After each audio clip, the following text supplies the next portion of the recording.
chat is not here. Kick chat is here. Somebody's not going there. Ah, I see. I'll work on it later. Like, oh. Hello, Kick. Hi, Kick. Hi, YouTube. Hi. No TikTok. Hi, Twitch. One day, TikTok. Hi,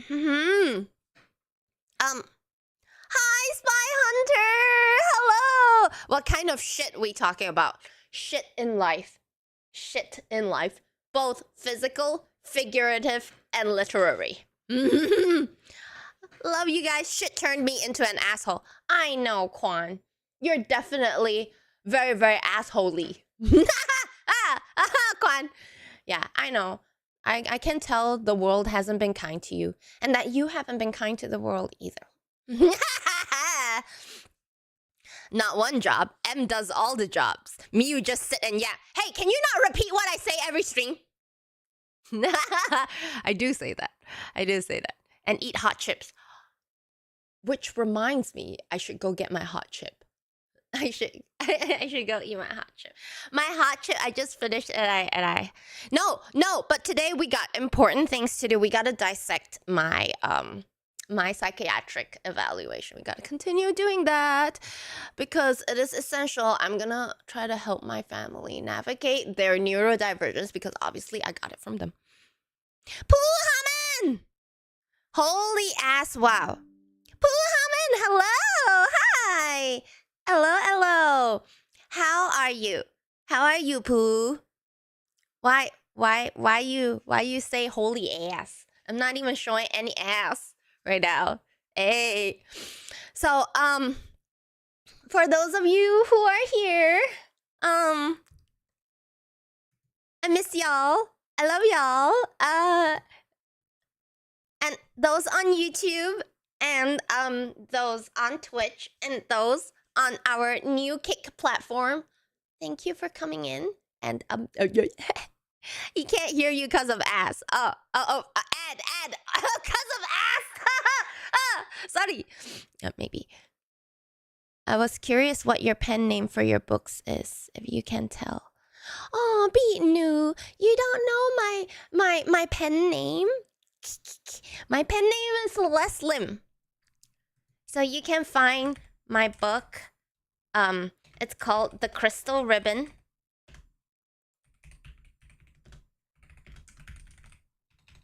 This is my pen name. And thank you, Hanini. Thank you, Hanini. Oh, no. Oh, somehow it just double typed on YouTube. Interesting. So cool. Oh, it goes, yeah.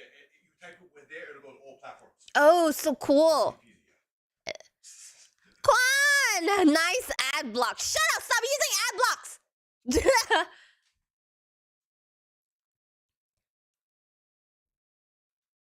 Poohaman. Yeah, why you say holy ass? I'm not showing ass. And Beatnu, I am I understand your concern with what you go through and what you're thinking about in regards to your spirituality and your religion. And I am very, very happy to talk about it anytime you see me on stream. And if you have questions about anything or what you're personally, like how to apply it to maybe your church or the people or your church leader or whatever it is, you feel free to ask because these kinds of things are very tricky to navigate, you know. And for me, it took me many, many, many years to figure out how to make it better for me and for others around me, you know. And anything I can do to help, I'm really very happy and even thankful, you know. It's like it was such it felt like such an inescapable hell for me, not church, like my own mindset that was nurtured by parents, religion, and society and school. Okay, like everything that we carry with us came from majority of these things, and it came from how we process all these different aspects of things. So it's kind of it takes a long time to even notice there is a problem, and that's why you often see midlife crisis. You don't see early life crisis, because these kinds of realizations usually only hit when you have enough life experiences, because then you get perspective. And then when you get perspective is when you finally the gates of changing the perspective opens, because you can't change perspectives you never acquired in the first place. So if you're someone who has always lived with or know about one single perspective, or you only bother with a very limited uh, perspective, you'll never truly get to kind of change it. You because you don't know what options you have. You're not open to the options. It's not that you gotta change it, but if you don't know what's out there, there's really no choice to begin with. You gotta stick with what you have. So technically, you didn't make a choice. You just went with what was right in front of you. So, like, if you gave a child just the same food every day, they're not consciously choosing to eat that food. They're just not given a choice because that's what's available, you know? So if you never bother to give yourself that choice, remember, there's no real choice there. Okay? If you never bothered to know what the other choices are, like not even to take another choice. If you don't know what other options there are, there is no choice. You know? If you were always only presented with an apple and you don't know the existence of oranges and cherries and durians, there is no choice. Okay? It sounds like Midnight Ballerina name. Why is a Midnight Ballerina? I put mirror on my bedroom ceiling for Quan. It'll suck out your soul. Do you really have a mirror on your bedroom ceiling? Oh, Wicked Yoda. You study more. You study my shit. You study. I'm atheist now, and I just think my bad experience brought me here without my choice of what to believe. No, I was atheist for a bit. Yeah. And then I continued to be curious about what's out there. I was atheist for a bit because I was so tired about all the things they were feeding me and trying to gaslight me into believing. So I had to like denounce everything so that I can have some peace and quiet to think for myself without and get rid of my internalized biases and whatnot, and try to gain some objectivity in terms of spirituality, which was very, very difficult. And you're okay. You're doing well. You're just trying to get some clarity for yourself, which is well deserved. Okay? Take your time.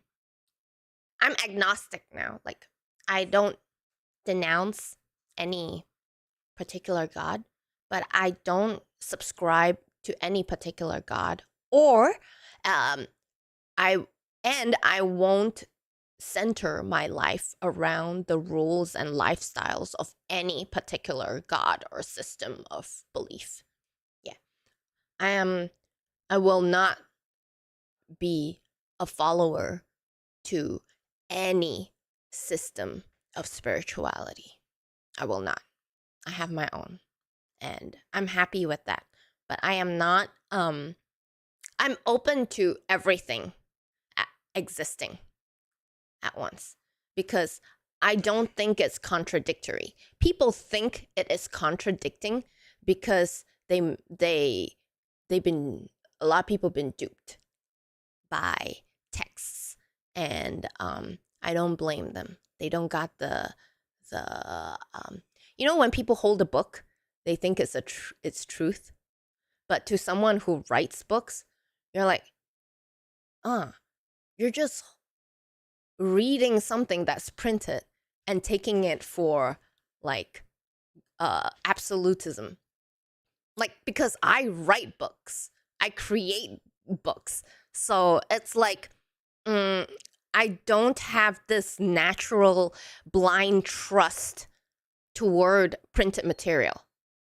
You know, there is this like, sometimes I feel like people like my mother, they're like, oh, as long as it's in print, there is some sort of authority in it. Like, it must be right or absolute or something or other. Do you understand?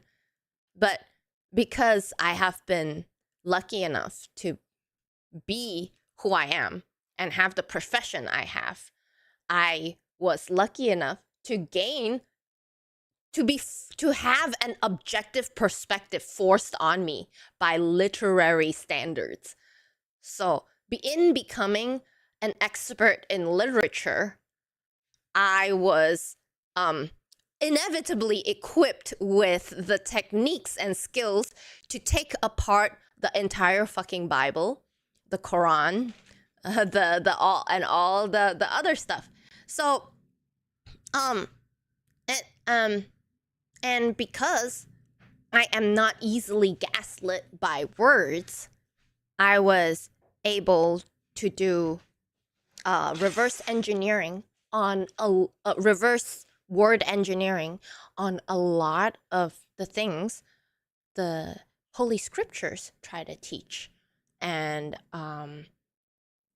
that's how I am not afraid anymore, because I can very, very clearly tell what's supposed to be in the book and what's not, what was put in there to exercise control and breed resentment or breed other things that the religion can use to then control its followers. And I can see all that, which is why I'm not afraid to. They can try to manipulate me. They're not gonna succeed.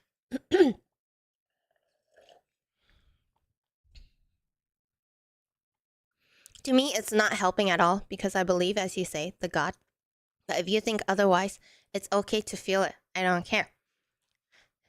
I do not, like, I fundamentally believe this one thing. God or gods or whoever is approximately higher up, God is love.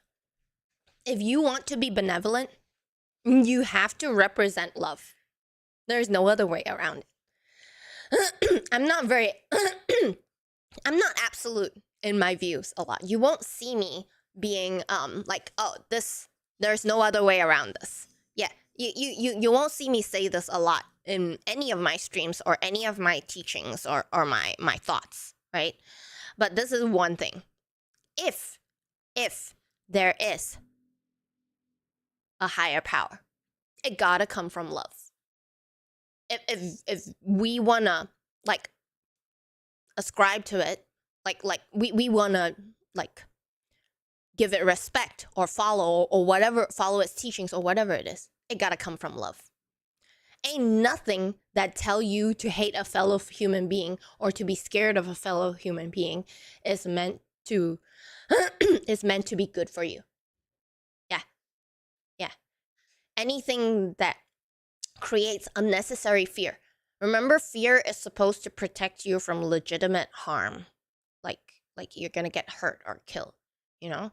Anything that generates unnecessary fear is not good for you. And it's trying to fuck you over. And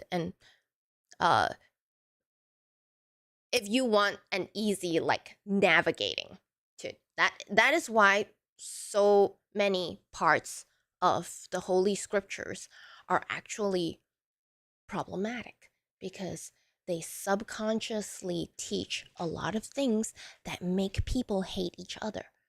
Trust me, they don't tell you to hate other people. Oh, they don't. They will tell you to love your neighbor like yourself. They will tell you to be loving, compassionate, kind, perform charity, and all that. But they'll teach you to accept that you're chosen. They teach you to accept that you're forgiven. And What does that make you? It makes you superior to others. And what does that do for a person subconsciously? It subconsciously teaches the person to accept themselves as a higher existence to other people. Those who are not believers, those who haven't confessed their sins, those who don't believe in God, those who don't know Jesus exists, those who, all those things. But it's not their fault. We don't realize those exact teachings, what those exact teachings are doing to our psychology, are doing to our psyche. People don't realize that. They don't have the ability to recognize what is being done to them, especially if you're not educated. Like, guys, I'm a literary expert, and I was gaslit for over 20, 30 years. So, like, can you just imagine what an uneducated woman or man or child, anyone, woman, man, child, anyone, to really like fully buy into the idea that they're better than others without knowing that that is what poisons them and their hearts. It's all very subtle. It's not, we got to remember, it's not something they can help, and they can't get, it's not something that they can easily get out of. Just imagine a chicken in a coop, locked up in a coop, and it doesn't know it's being locked up. It's like that. And I want you guys to have that kind of, the same kind of compassion, for people who can't see the cage that they are in,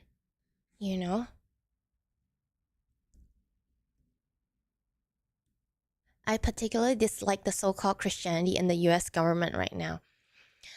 Well, it is the same way in Malaysia too. The dominant religion is Muslim, and usually the dominant religions try to exert power and control by putting up rules and regulations that control how people live.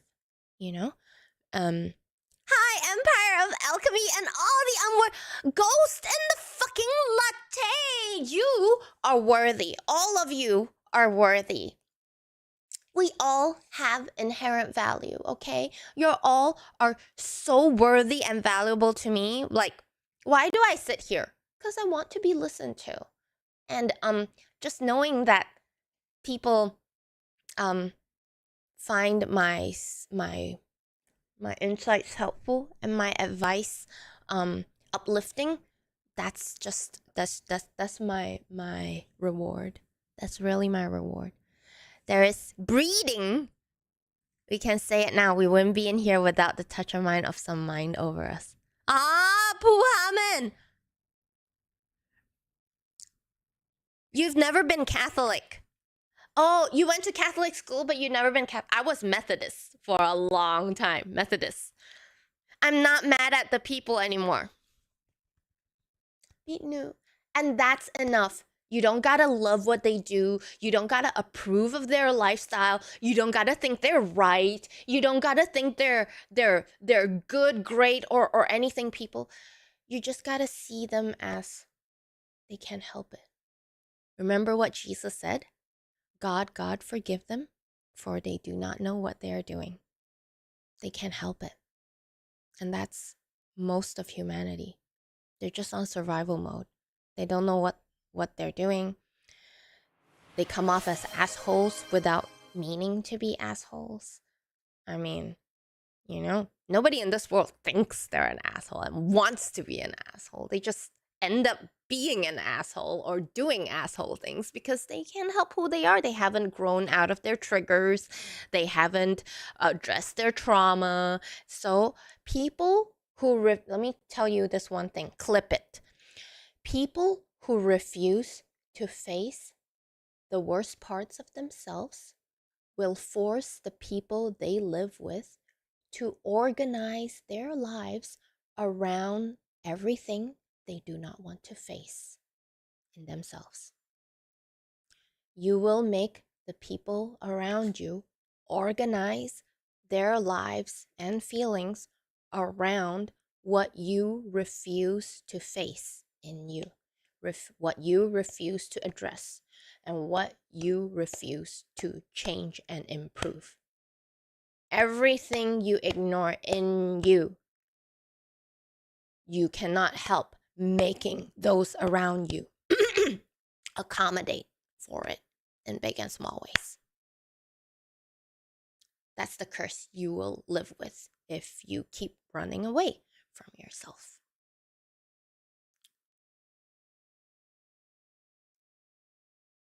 Ronan! Ronan, baby! How are you, my little Ronan? Hi! Thank you for dropping in. Hey! Oh my god, Rocket Monkey! Oh my god! Rocket Monkey, I'm so sorry. Why does it keep getting on and off? Come to Twitch, Rocket Monkey. I am so happy you're here. What? Rocket Monkey went on kick. What? He's so lonely there, guys. Because it keeps going on and off. Ah! I'm so happy. Assholes don't have end of production soon, though. So you have to do what you have to do. Just say things, not follow. Oh, what do you mean? What do you mean?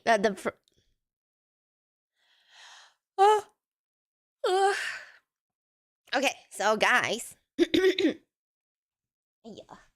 We'll put him here. Yeah.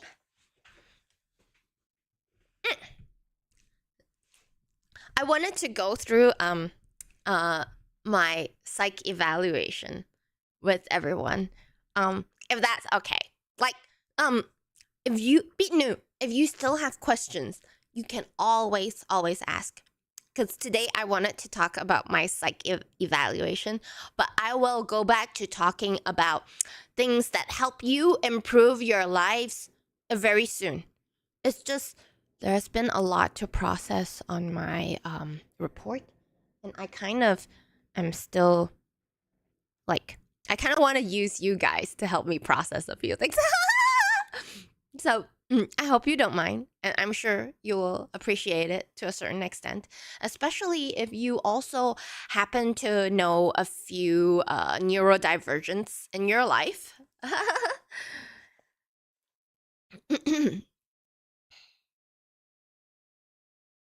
Just say what they want you to say, but don't follow their points. Yeah, Puhaman, this is why I cannot.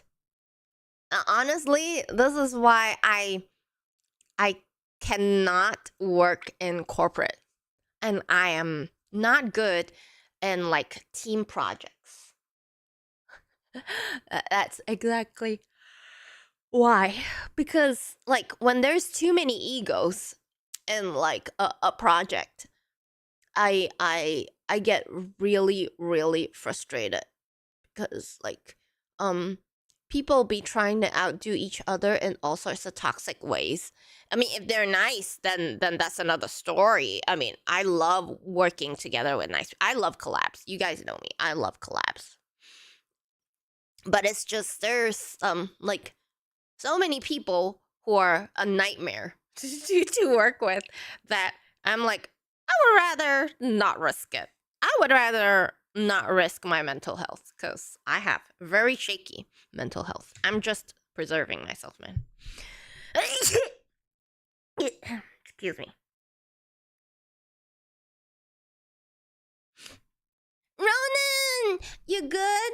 Well, that makes me mighty happy. You feel okay? You've been feeling okay? Sleep well? How was your week? I can follow you in this for sure. I'm glad you agree, Puhaman. Like that's why I'm here. That's why I'm here. I know life can be difficult despite the good things, you know? And I, as a streamer, I want to be someone whom you guys can come to and walk away with feeling better about you yourself and the world and your life, you know? If that's what I can do even for a little bit, that's good. That makes me happy. That's why I stream. And yeah, you come in, you dip in and out for some good feelings, some interesting insights, and you dip out. So, and those are the little moments that I absolutely want y'all to appreciate, okay? It's part of living happily. You appreciate the small little moments of silver lining. Remember what I said before?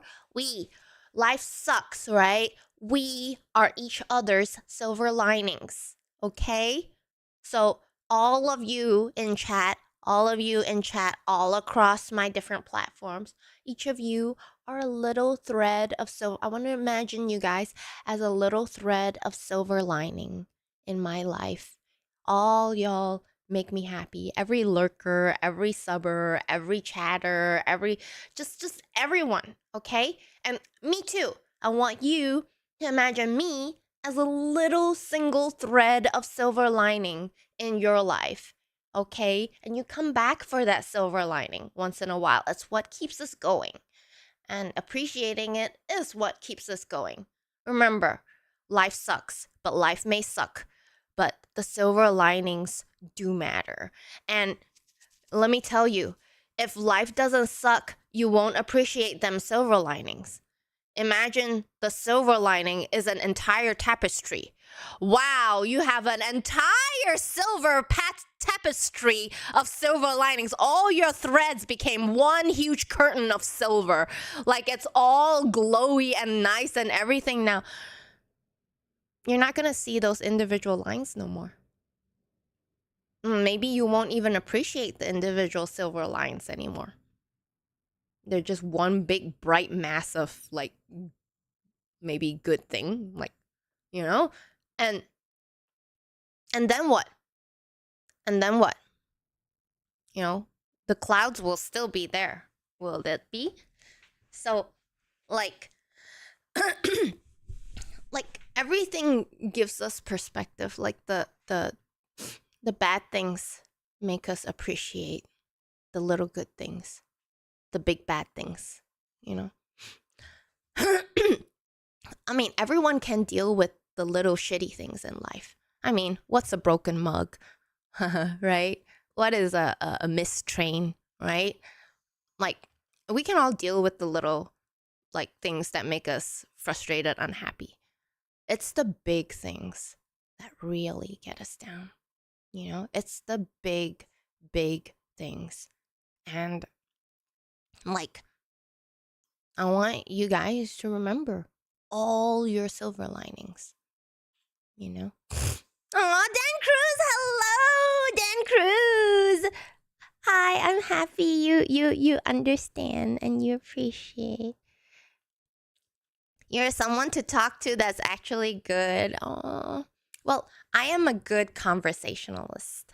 I like to talk and I yap a lot. Like kitties, Skiddly Newt. Yes, that's why you see I have 3 kitties. They make me appreciate all of them, the little things. Yeah. The little things are more important than bigger things. Puhamen, I love that. I love that. But there is a value in the bigger things too. There because I want everyone to understand, right? It's always a balance. That's what makes life tricky. That's what makes life tricky. Everything is a balance. So let's take what Puhaman said. The little things are more important than the bigger things. But what happens when you over-focus on the little things and forget the big picture? Your life goes out of direction even before you know where it's going. And then 20 years down the road, you're like, fuck, how did I get here? You know? So the bigger things are important too. The bigger picture is also important. The key is to maintain balance and manage the big things and appreciate the little things, and like just knowing exactly what to do with the big picture and the details will make all the difference. It's about balance. It's not about just focusing on one thing or the other. It's noticing when you're going out of balance. Oh, I'm thinking too much of the big things lately. I'm worrying about something that's too far ahead recently. I gotta stop. I gotta start focusing on what's in front of me. I gotta start appreciating the little things. You gotta reset. It's called recentering, realigning, because we do tend to drift. That's why Chinese, we always say balance, balance, balance, balance, balance. That's the only way. You are never one or the other. You're never like, oh, I'm a person who focuses on the details. It doesn't mean your whole life, 80 years of your life, you're only ever focusing on details. Like, there's no way no one lives like that. Let's not go black and white thinking. Everyone who wants to live functionally, we got to focus on big and small things. So the key is to notice when you're drifting towards one or the other.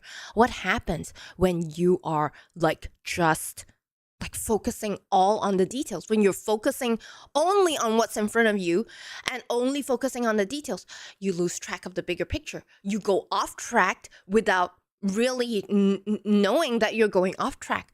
And then you obsess over the little details and it still won't make you happy. So there is suffering in over-focusing on either one. Over-focusing on the little things, you become a nitpicker. You over-focus on the big things, you can't make things happen because you can't come back down to do the step-by-step and make things happen, So check yourself. That's why life is so hard. We have to constantly be checking ourselves. It's not like, oh, I gotta learn this lesson. I gotta learn to see the bigger picture. And that's the end of the lesson. And from now on, I keep training myself to see the bigger picture and blah, blah, blah, and all that thing. It's not just that one block lesson like that. It's about training when to use and see the bigger picture and when I should focus on the small details, and constantly monitoring yourself so that you don't go over or da-da-da-da-da. That is why self-reflection meditation is so important. It's the only tool and time that we will have without outside interference or people telling us what they think to properly realign ourselves. Where am I becoming imbalanced? Where in my life is stressing me out right now and it's causing me to malfunction or whatnot? Nobody in your life gonna do this for you. No one. No fucking one. If you don't do it for yourself, nobody. Nothing's gonna happen for you. And if you don't want to be miserable without really knowing why, if you don't want to be just blaming everything that's happening outside, you gotta put in the work, and it's hard work. That's why spirituality and self-mastery ain't no easy job. Literally, you see monks dedicating their whole lives to self-mastery. It's not saying you gotta shave your head and go to a temple and live the rest of your life there. It can be done. It can be done by normal people. But I'm just trying to give you some perspective of how hard it is. I'll give you an idea of how hard it is. People dedicate their whole lives and they still may not. But that's not to say that, oh, because it's so hard, I don't need to do it. There are enough hard things in my life. I mean, getting a job is hard. Getting a girlfriend is hard enough. What? And Celeste, you're telling me now I gotta do some spiritual work that sometimes professional monks can't even do? Celeste, what you smoking, bitch? What you smoking? I have debt. I have maybe some illness I'm dealing with, and you're telling me now I gotta work on this spiritual fucking side of me that I don't even understand in the first place, and you're telling me it's hard, and then I need need to work on it in order to feel better. Like, what the fuck? Stop smoking, Celeste. Right? Right? So why am I telling you this? Can you tell me why? Why am I harping on it? Is it because I'm too privileged? Is it because Celeste has nothing better to do? So she's telling us to do unnecessary things. Celeste doesn't have enough problems in her life. So she's creating problems in her head to make others depressed and like create, like, who cares about big pictures and little details, right? Do we? Do you care? I honestly, I don't think I have the key to the end of suffering of humanity or something. I don't. I don't have the answers. I don't have the way. I'm not Jesus. I'm not the truth, the light, and the way. No one cometh through the Father except through me. Okay? No, I'm not like that. But, like, I'm only sharing what has worked for me and what hasn't worked for me.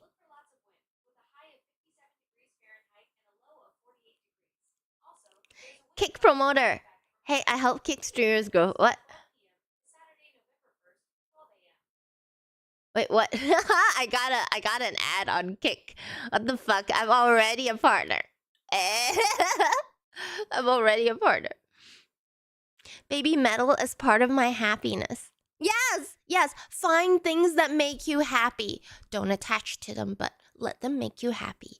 Like all the things that make us happy, enjoy them. Don't attach to them though. Don't let it become a part of your identity. Don't let them serve you. Don't let them take away from you. You know? All the things you love in this life,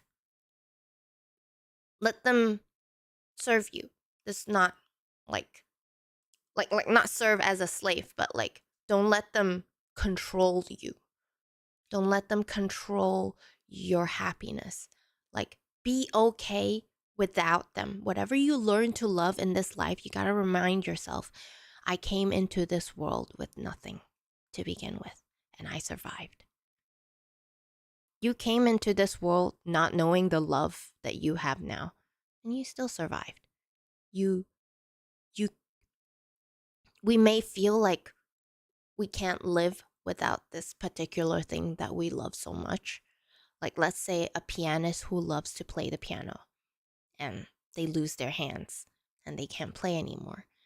It may feel excruciating, but you know, there is things beyond that. You weren't born knowing how to play the piano.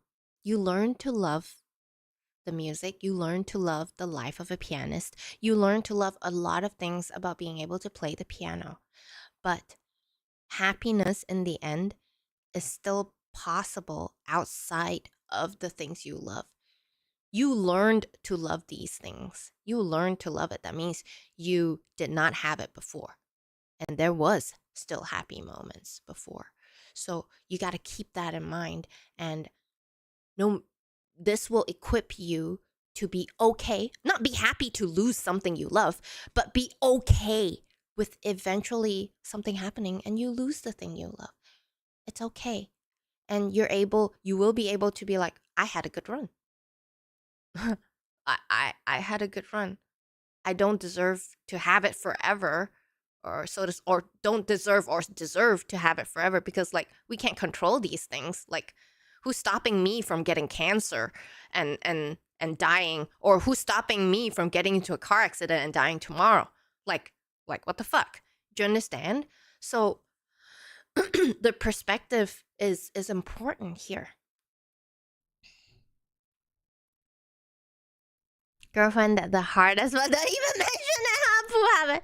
Trick or treat. Where's Chat's candy?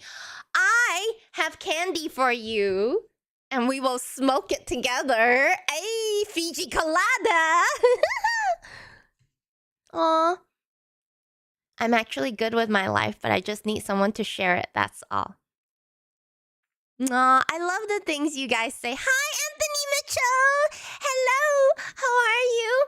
It's nice to see you, like always. Coming here helps my mental health, so no, I don't think you're depressing at all, even while talking about tough stuff. I am depressed, but because I am so eager to face it and change it, I end up knowing how to work with it, and that's what I'm sharing with people, you know. All you need is love. I love that song. I was made for loving you, baby. You were made for loving me. Happiness is what we have. Yes, is what we share right now. If you feel happy being here with me, I'm happy being here with you. I'm doing great, Miyu. See, that makes me happy. That makes me happy to hear, Anthony. I love that. Thank you. But it doesn't make me unhappy no matter what you share, okay? And yes, I do want to help with all y'all's mental health because it's hard for me too. It's hard for me. And honestly, you might not think it, but y'all do help me because I process a lot of the things that puzzles and vexes me online too. So, like some of the things and your perspectives and the problems you face in your life help me a lot, a lot, a lot. Who's Iron Maiden shirt? No, this is practice. What's this? Practice composure.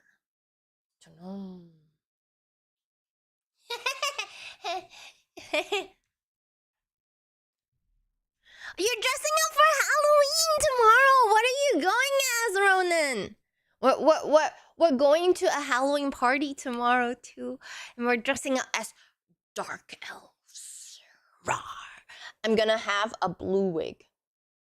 Remember the blue wig I wore on stream earlier this week? I'm gonna wear that one. I'm a so good person. Oh, Puhaman. Let me tell you though, I was a bigot. I was an ex-bigot. I was all the ists. I was so racist, so sexist, and ableist too. So, you know, we don't all come from good places, but we all have the potential to transcend into our higher selves, you know? Like the self that lives without resentment and hate. And from that, we get fulfillment, you know? Like a lot of the times it only takes us slowly removing the things that are making us angry, resentful, fearful, guilty, shameful. It takes like readjusting all these feelings just to feel better about ourselves and our lives, you know? Oh,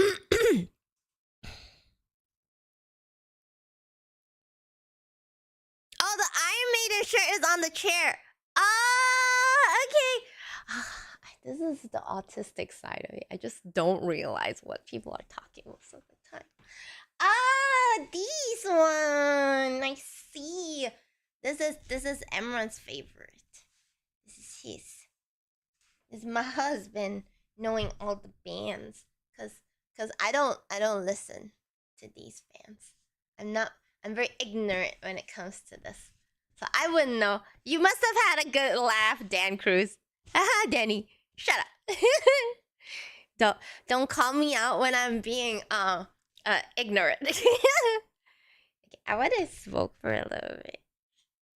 Cause, you know, I like to smoke while I chat with y'all. You're gonna dress as a biker! Wait, will you have a prop? Will you have a bike with you? I can imagine you as a biker, Ronan. You it looks so good. What the fuck? Can you take pictures? Wait, is Fudge going as a biker too? Are you going like together? Oh, Ronan, I hope you have fun. I'm glad you're going out to have fun. Good job. I'm really, really glad. Yeah, guys, you know what?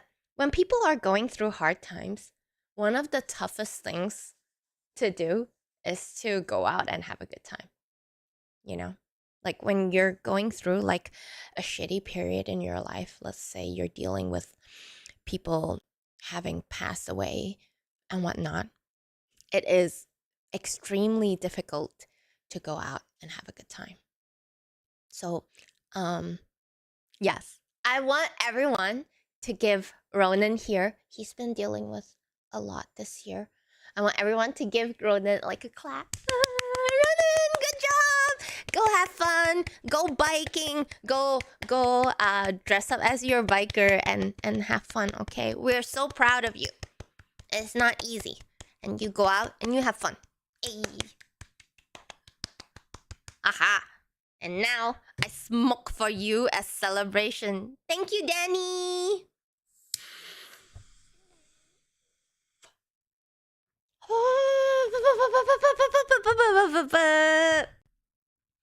Ronan, good job. So, guys, let's kind of go over to to my psychiatric evaluation. Yo.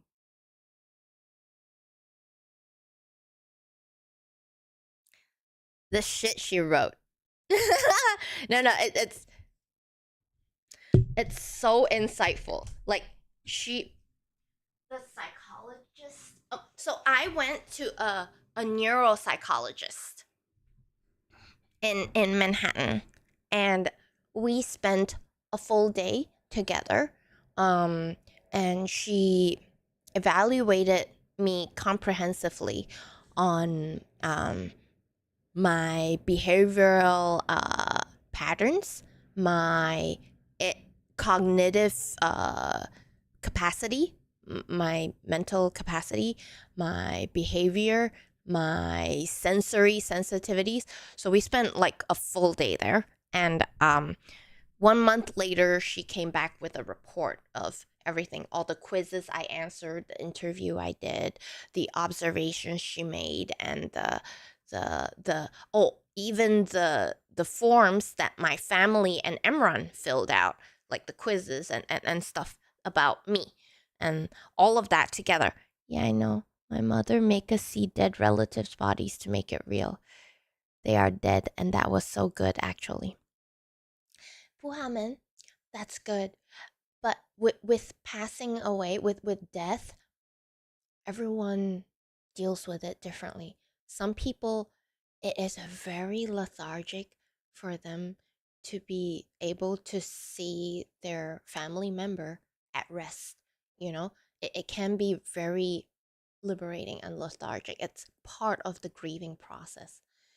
But depending on the situation or the person, this may not be advisable. That's why I don't like it when people make others go through a specific grieving process because it's the proper way. You understand? Like, let's say, like, we shouldn't force everyone to look at the bodies.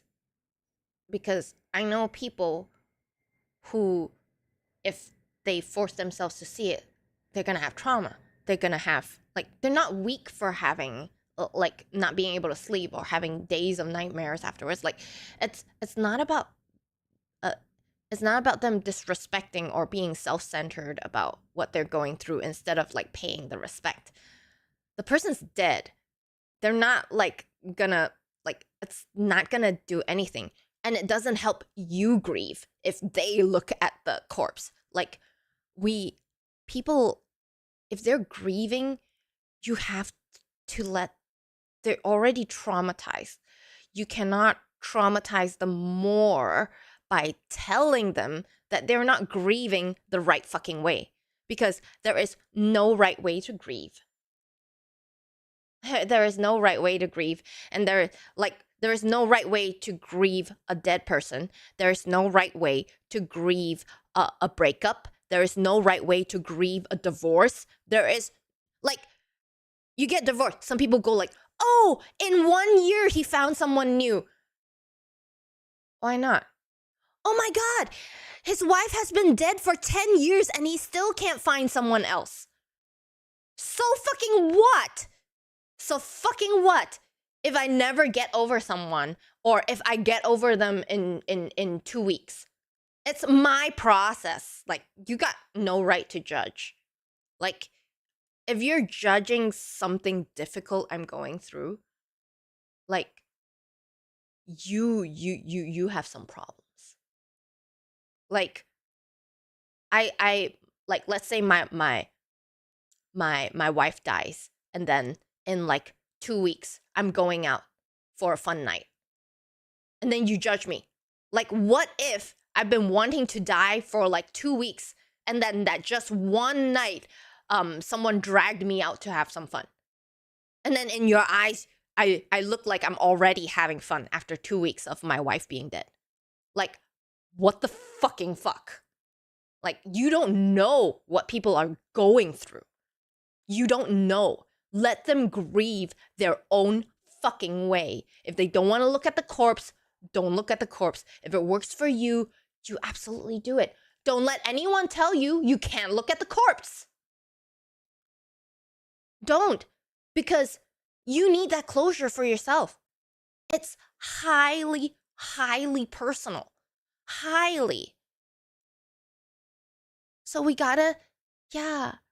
And something so profound as losing something close to your heart, or going through a divorce, or going through bankruptcy, all these difficult things, remember, it's your life, and you're allowed to process it your way in your own time. Don't let anyone gaslight you into thinking you're too slow, you're too fast, or whatever it is, because guess what? The next person gonna tell you the exact opposite. Facts. Fucking facts. Someone else gonna tell you something different. So why? Why do you even bother? Why? When you're going through something difficult, honor your own needs. Fuck everyone else. Okay? I'm happy you guys agree. I'm happy. Don't be an asshole to other people, but take care of yourself. Okay? Yeah. No, exactly, Beatnu. I know. To me, it was like the circular of life. They go to Earth and we come in here. I still believe. Yeah, Puhaman. Honestly, I'm like you. I personally, I don't have to see them, but I feel like I can get a sort of peace and closure looking at them. I can. But this is not everyone's internal states. Absolutely not. And it also depends on the kind of relationship they have with the person, too. You know, there may be so many like complicated history that affects how they see the person that has passed on. You know, and it's all legitimate too. People are complex. Life is also complex. And you know, they just don't just make one complex thing. They compound. It's extra complex. So there is harm when we oversimplify complex experiences. We will inevitably cause harm if we oversimplify something that is meant to be infinitely complex, like grieving the loss of a loved one. So, and that's how we compound the suffering. It can just be a person dying, but if you do it to each other and you do it to yourself, that you're compounding the suffering on top of the loss, you know? I'm glad you agree, Puhaman Vitnu. I put a pic of what I'm doing for Halloween on Discord. Okay, Ronan! With your height, you're gonna look very imposing. I know you're the shortest in your family, but you're not gonna stand next to your family. Oh wait, I forgot to ask. Is everyone else being a biker too? Or like, are you being a group of bikers together? Or are you just doing it for yourself? I actually felt my father's life slip, go away, and I kept his hand on my own. I felt he was. Oh, Puhaman. I'm both sad and happy that you had that. My father's still alive and well, so I don't know what my experience will be like. It's not something like I dread or look like. It's not necessarily if you don't dread it that means you look forward to it. It's not one or the other. Like people often think, because they're so afraid of death, that people often think that like, oh, if you don't dread my death, that means you're looking forward to it. Like you kind of want me to die. This is not the case. Like just because I don't dread that eventually you're gonna die, like, right? That doesn't mean that I look forward to you passing away. Like, god damn it. Like, let me just be neutral, right? We can be neutral about difficult topics because, like Puhaman said, circle of life. Ain't nobody escaping that. You being scared of it ain't gonna delay it coming, man. Like, stop lying to yourself. Yeah, you're mostly happy for that. I'm very happy for you, Puhaman, that you and your father can have that to yourselves. And that is, you know, these are all the moments that give each of our lives profound meaning. Very, very profound meaning.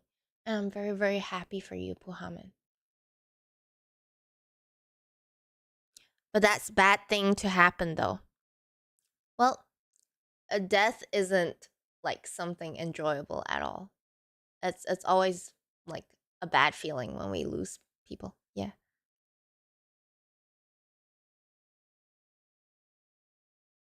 Hi, Nicholas Infante. Oh, just you. You'll be a special little biker. I, I'm.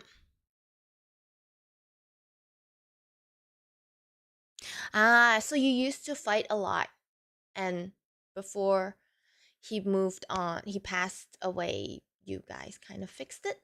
Is that what you mean? Like so? Yeah, I can read spelling error. You don't have to correct your spelling. Remember, I was an English teacher for a bit, so I am very good at making sense of horrible grammar and spelling. No, it's not that you say you have horrible grammar and spelling. Ah, see, it is great that you got that. Like, it's cliche, but I would say these kinds of things are actually never too late. You wish it could come sooner. Definitely. A lot of things you wish could come sooner. But, you know, this is why I keep telling you guys we gotta let people have their own timing to learn. Some people don't learn until it's time to go. Unfortunately. Yeah. For some people, it actually takes the deathbed for them to really see uh like important things. Yeah. You can't force anyone to learn a lesson they're not ready to learn. And life lessons are especially difficult. Especially difficult. External and internal life lessons, you know? Financial lessons you can learn through classes. Language lessons you learn through classes. Technical lessons, you know? All these physical external lessons, you know? But it's the lessons of the heart that people neglect and carry it throughout their lives to their deathbeds. And if you're one of those who are lucky enough to start addressing before your last days, please consider yourselves very, very blessed and lucky. I want to give you a little bit of perspective, right? I want you to count like how many of these you check off. If you're someone who does not struggle from major health concerns, debilitating health concerns or disabilities, if you're someone who doesn't have that, you have a major advantage over a lot of people. If you're someone who is not bankrupt or in debt, you have no debt, financial debt, you're way, way ahead of a lot of people.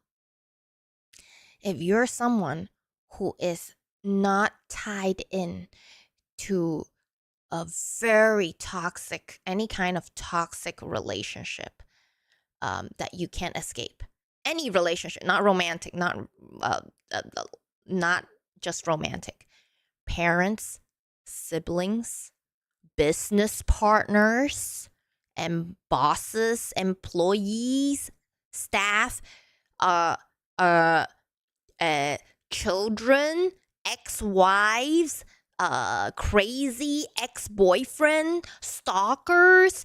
If you are not dealing with any crazy, unhealthy, out of control relationships, these three things fuck people over majorly. So if you are someone who does not live with these three things, you are way ahead of the curve. And I want you to realize that you are in a sort of privileged position. Okay? You have it, like, you have a better head start than a lot of people. Like, you may not check all of this, but just having just one or two of these can help you overcome. You have a strength. These are, having any of these are advantages, but these are advantages that a lot of people take for granted. Like, what? Like, I need a job, I need a girlfriend, then I'll be happy. You understand? But you may feel like you're starting from zero, but you're starting from a good zero. Mental illness can be debilitating. It can be debilitating, but it may not necessarily be debilitating. Do you understand? So we all have mental struggles, just like we all have physical struggles. We fall ill, right? But you don't call yourself physically disabled when you fall ill, right? So just like that, our minds, we have some unhealthy biases. We have some internalized shame. We have some little bits of triggers here and there, trauma. But if it doesn't make you want to like do drastic things to hurt yourself or others, it's not like an illness per se. It's a struggle. It's a mental struggle. Just like you catch the flu and you can get better, you can adjust. So mental struggles, you can go get evaluated, because I'm not a professional and I don't we're not supposed to diagnose each other. If you're concerned, if it's really, really fucking with the way you live your life, definitely get it looked at. But just saying, we all have mental struggles. We all do. We're not perfect, right? We're not perfect. But not everyone is disabled. Definitely. Yeah? You cut yourself and you break a bone and then you heal from it, right? You don't call yourself disabled from then on. That's the same thing. But there are definitely lifelong mental disabilities, but those are completely different. And those you don't necessarily get better from or get rid of.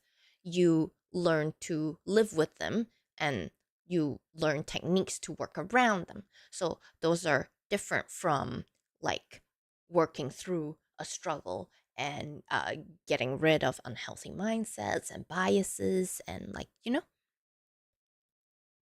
it's just I've been diagnosed since 16. What mental illness? If you don't mind sharing, Beat New. And if it is a disability, then it is a disability. Well, level 1 autism, like the one I have. So I have level 1 autism. It is a disability. It is an official disability. Hi, Kabedon! Hello! Hi! How have you been? Happy Thursday! That's okay to have it though, if you know it. Major depression and anxiety. Oh, Beatnu, we are the same. I have, right here. Where's my thing? So I have major depressive disorder and generalized anxiety disorder. So, yay, same. That Sugar Drop, hello, I am good. You came from Kick. Oh my god, USSJ, I saw you, hello. Oh, I wasn't paying attention like I usually am. Oh, you came from Kick. Thank you for mentioning Kick. Like, get back on there. But there's a lot more chatting going on here. But like, you can be on there too. I want to like grow Kick a little bit because we got offered we got offered partner. So I want us to look good there too. I didn't realize Emron was planning to launch Kick today, so I wasn't really prepared. So little overwhelmed. But Sugar Drop, hello. How have you been? Why is it doing that, Ari? Do you know why?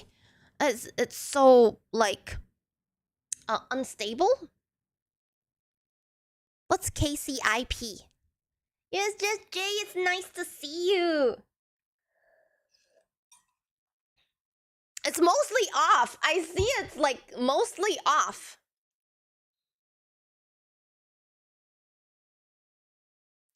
Oh, the cake program. Oh, I don't know about the details because they contacted Emron, not me. Emra, you guys know Emra manages the account and whatnot. Oh, there was something I wanted to say.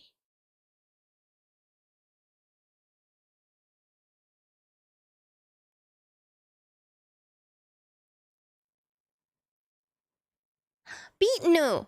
Yes. Oh, Beatnu. How old are you now? If you don't mind me, if you don't mind me asking. 37. So if you find that your self-worth is taking a hit, oh, you're not older than me, Puhaman, are you? I'm 41. No, USSJ, you're never the distraction. You're the attraction. Man, you're the attraction. Yeah, it could be the side attraction because I'm the main attraction. Ain't nobody beating me and my channel for main attraction. You're just the side attraction, but you're still an attraction. Okay? You're not a distraction. I'm older than you for sure. Oh, someone for once older than me? Thank you. No. I'm not happy about that. But like, I'm not happy or sad about that. Just hyped. But Beatnu, if you have legitimate struggles, like you're not like lazy or just like you just don't have the capacity. It looks like you're not trying from the outside. It looks like you're lazy to people who don't understand what's going on in here and how shitty we feel about ourselves and everything. And to understand depression and how much we dislike ourselves is a lifelong lesson thing. Like it's a lesson that keeps coming back in different forms. Well, at least that's my experience throughout life. And I too honestly have trouble holding down steady jobs. I can't do 9 to 5. I can't do group work and stuff. And what I'm saying, my point is, like, whatever you feel are the ways that give you self-worth, there are a lot more options than that. What you think like you gotta do, like work, for example, to make you feel like you're not some invalid, or like just like, oh, hiding behind your depression, or what, you know? It's like, okay, let me tell you guys something very, very, very, very real. God, this fucking cat. I have to take this picture for you guys. Like, this annoying cat sleeps like this.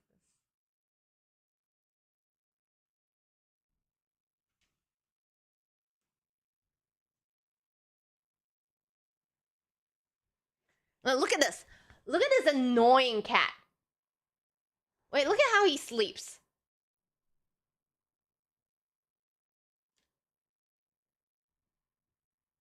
This annoying cat sleeps like this. You see him? You see his paw? Like, what the fuck? What is this sleep style? Annoying as fuck, his armpit in the air. Like, what? Like, seriously. His armpit.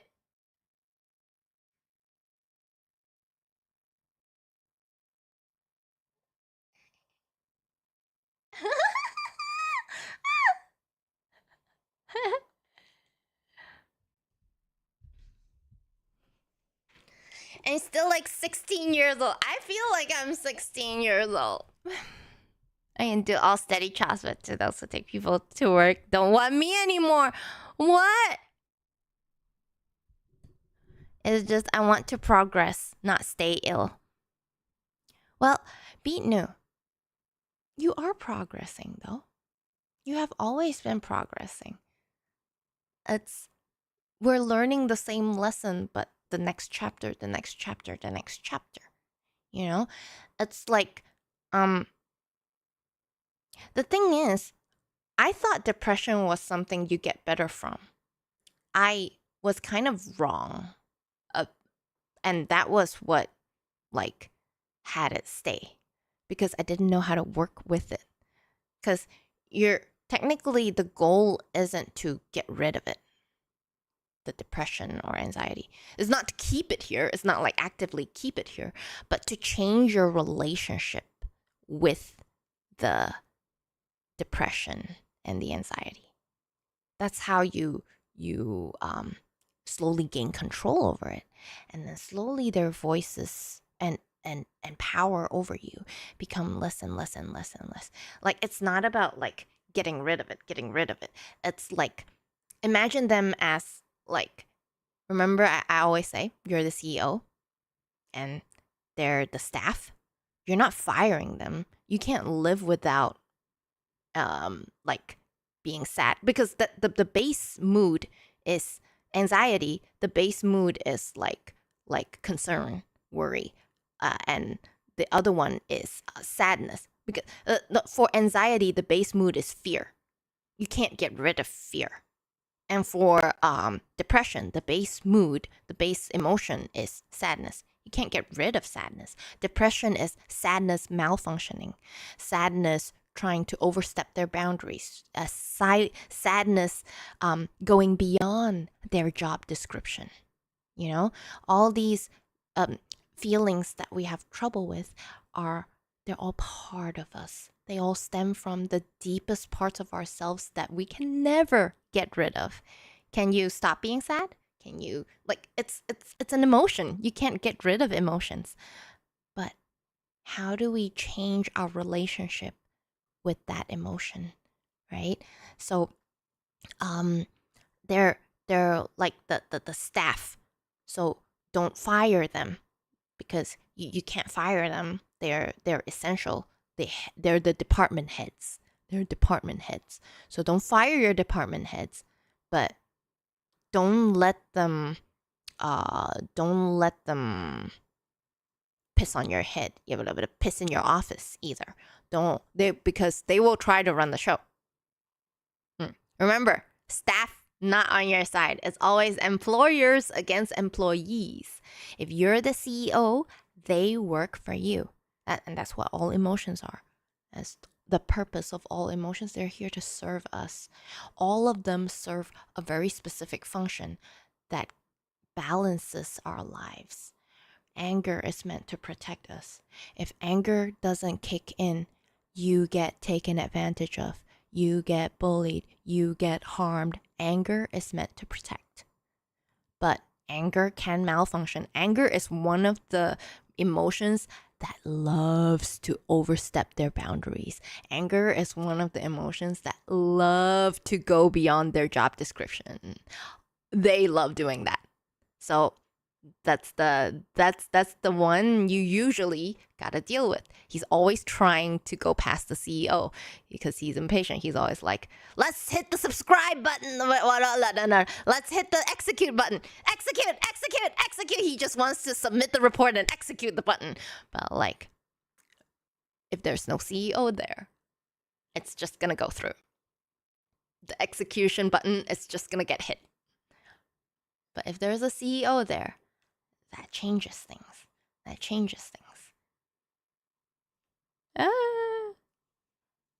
Happy Halloween, Daddy! Hi, shut up, Pickle. Hello. Happy Halloween. Hammy! Me! Hi! It's nice to see you! Eee! I get that, but I feel like it hinders everything in my life, not just work. Therapy and meds don't seem to help.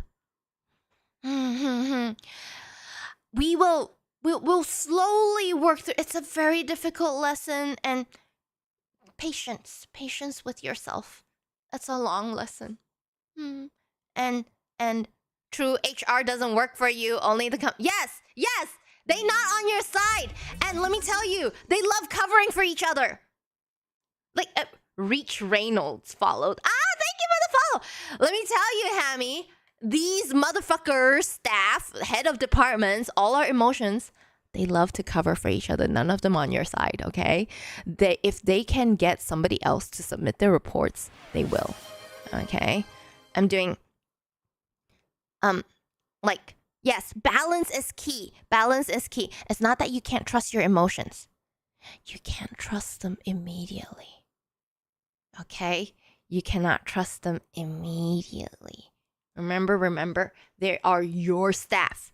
Like, literally, if you can understand the analogy, you can totally, fully, imagine that analogy. It works almost exactly the same way. This is the relationship you should have with your emotions. All your base emotions. This is how you should manage it. This is the key to self-mastery. Is you imagine yourself as the CEO. When something happens, let's say somebody ghosts you. So, if you feel a certain way about what's happened, like let's say somebody ghosted you and left you on red, you felt a certain way. So, as the CEO, you're going to sit there and be expecting a report from one of the department heads, or maybe 2 or 3. Maybe you feel a little anxious, anxiety is going to submit a report. Fear is going to try to submit a report. If you feel angry about it, anger is going to want to submit a report. Anger is going to knock on your door and he's going to come in, waddling in and say, okay, now I found something today to be angry about. And this is why. CEO, will you read my report? And this is my proposal for what we are going to do to this person. To blah, blah, blah, blah, blah. He'll give you a full report, why he feels he is legitimate in this situation. And he'll tell you the story he's telling you. And then he'll say, this is what we're going to do. And then he'll hand it to you. It's like, do you want to hit the execute button? But if there is nobody there, he is going to press that button himself. And he is, and he will, and he loves to.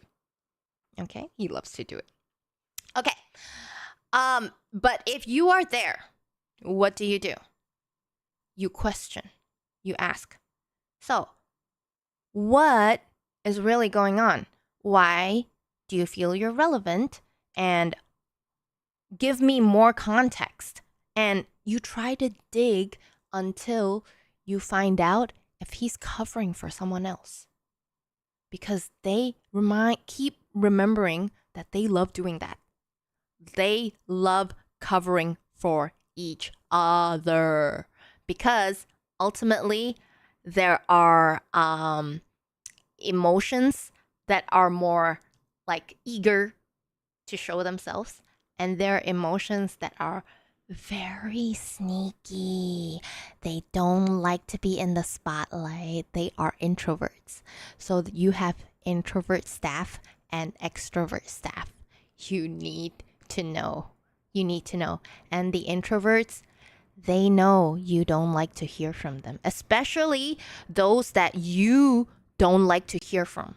There are certain reports from certain departments that you, the CEO, don't like to hear from. And they know that. For example, shame. Nobody enjoys feeling shame, embarrassed. It's a very vulnerable feeling.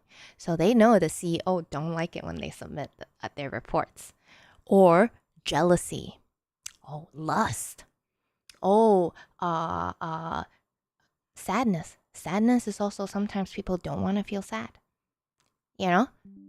So when these emotions know that you don't like hearing from them, they're going to get someone else to cover. It's not that they don't submit the report. The report will still be submitted, but through other means, through sneakier means.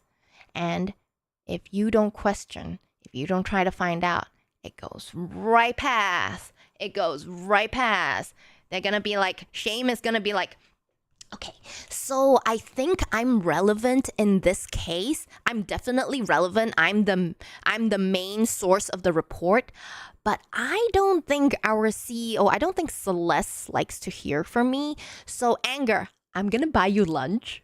Can you modify my report and make it sound like you so that Celeste can pass the report and like do something about it?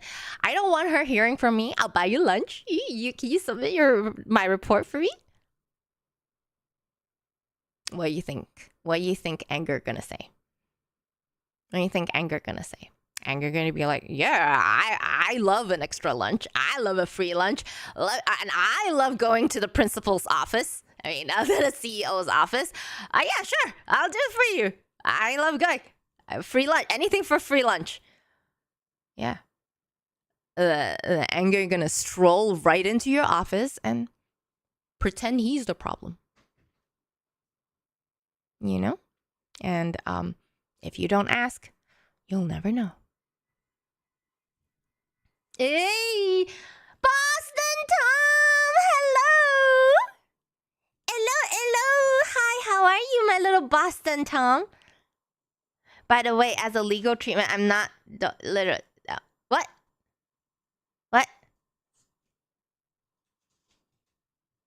Oh, sorry, I'm not caught up with chat. It's the same for other organizations. They stick out for each other. Yeah.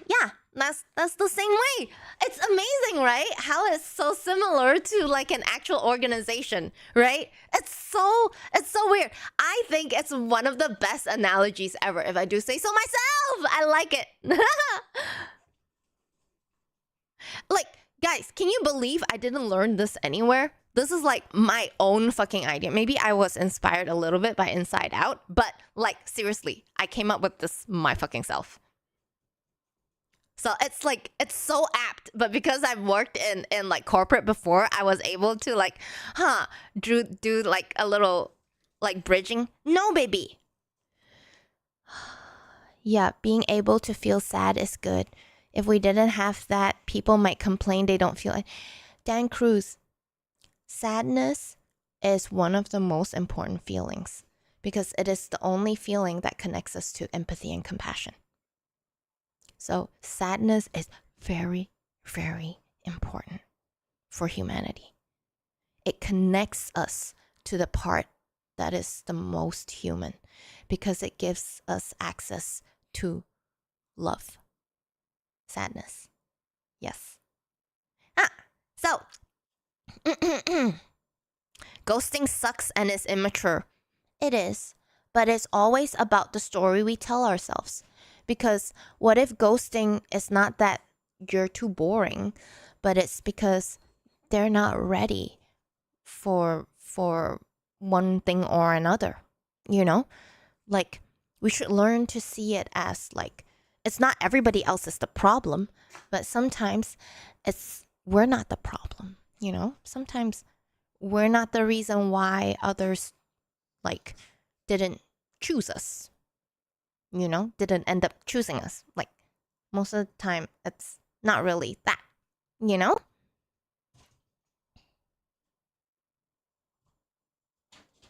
We actually have different things with your agenda, but I still make a dinner with you. Ah? What?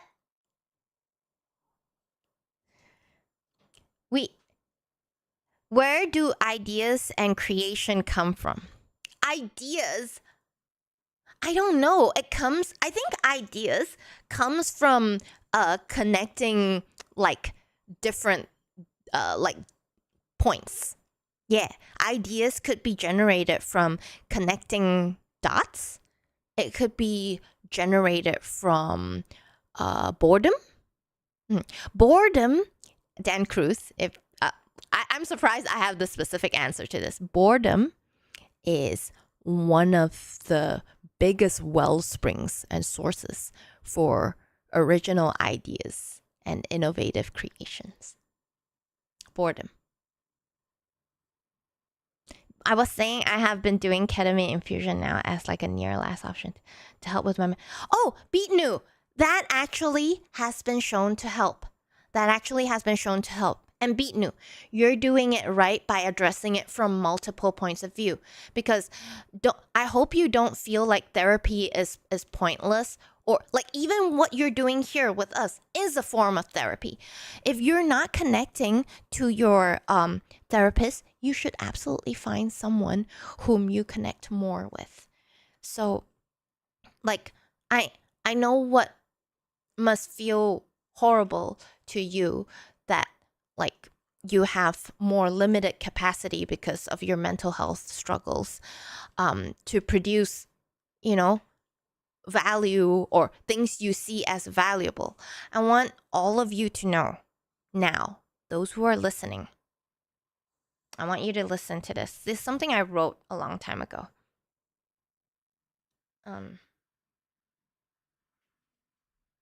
It's something I wrote that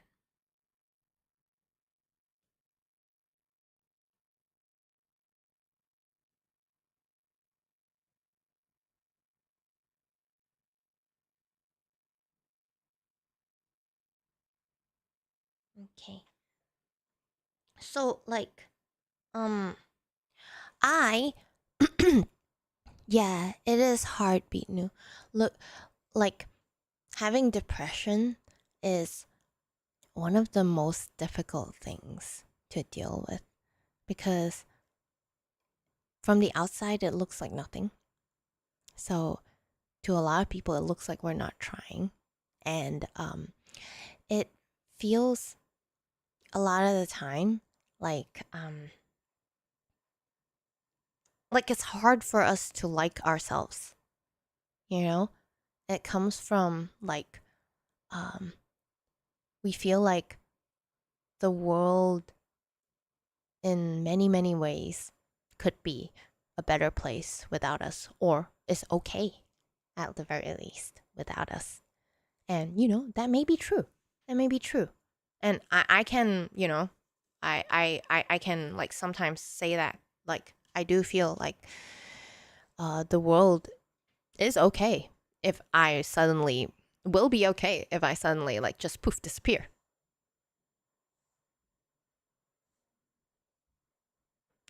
So when you are depressed, you don't do those things mostly? What things? The seek help? Well, I need more context. When you're depressed, you don't do what things?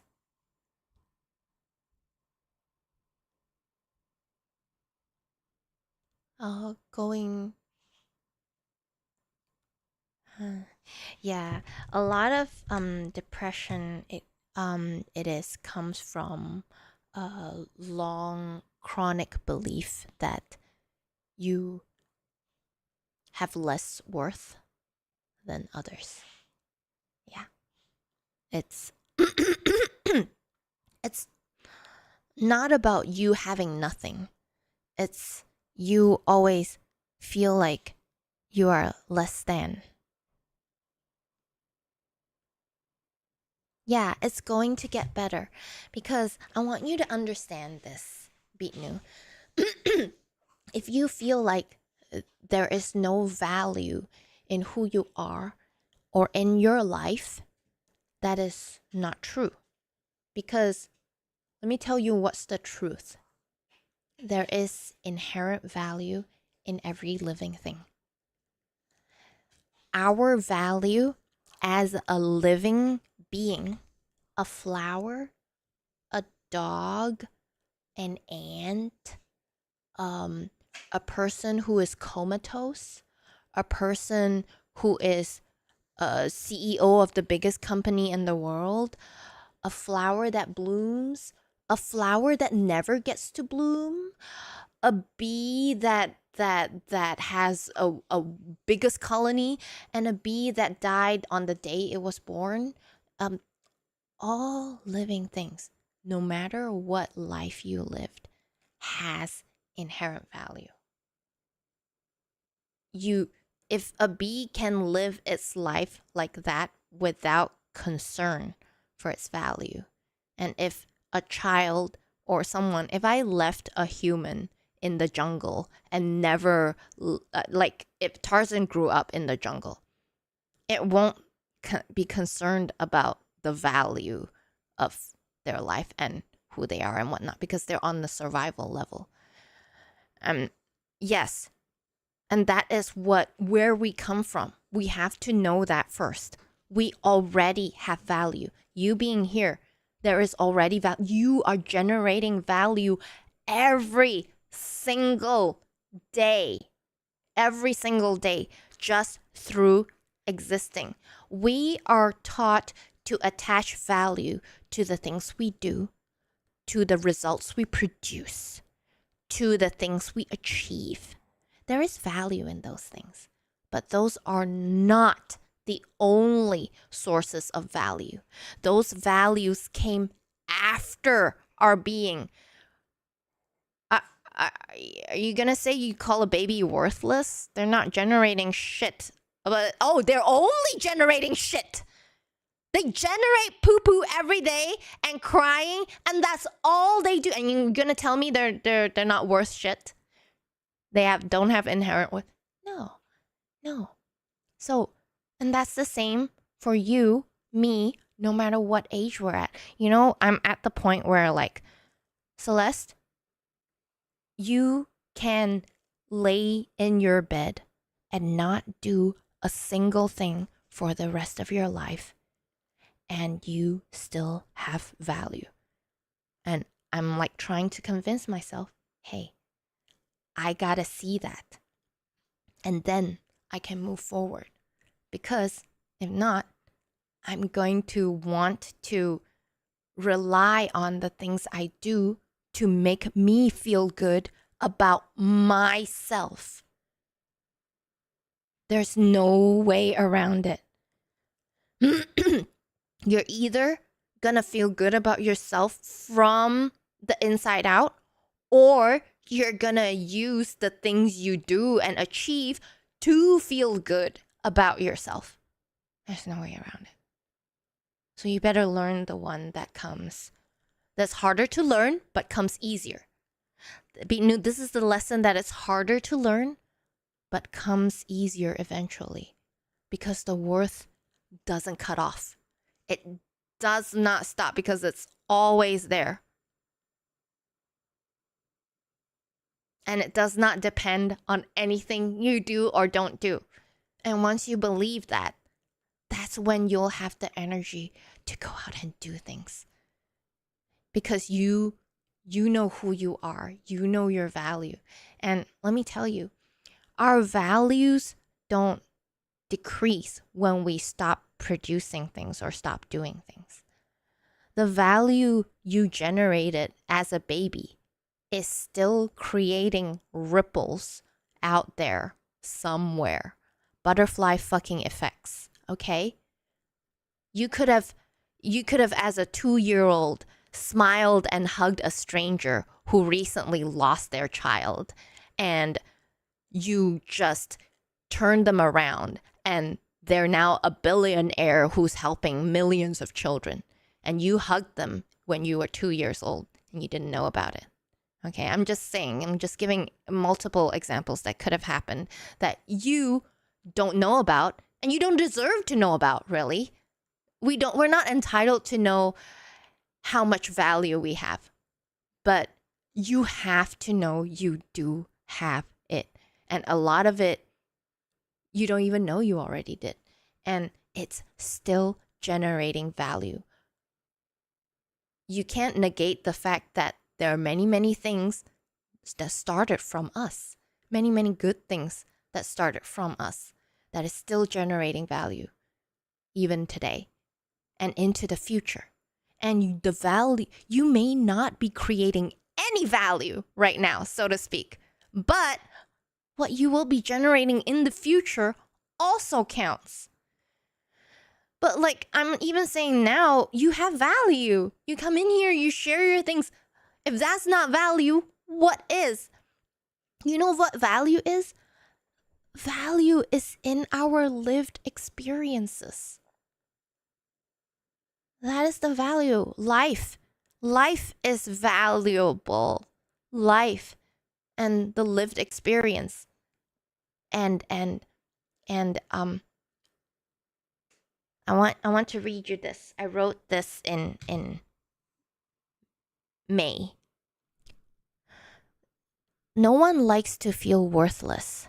This is one of the most innate things humans chase, a sense of worthiness. But therein lies the trap. What exactly are the things we associate with worth? And what is it doing to our mindsets in the long term? The reason this is such an important question is because when we only associate our worth with external things such as our appearance, our marriage, our age, or the money we earn, we make ourselves vulnerable to losing our sense of self-worth when these things don't happen, or when something bad happens to these things. Jobless, a divorce, a bankruptcy. Our sense of self-worth will definitely take a hard hit. But what dictates whether we recover? The takeaway is to recognize exactly how important self-worth is and what we build it on. Avoid building sense of worth on external things that we may lose. And the next step is to recognize and fully accept that worth is inherent, not earned through who you marry, not earned through having a certain physique, not earned through making X amount of money.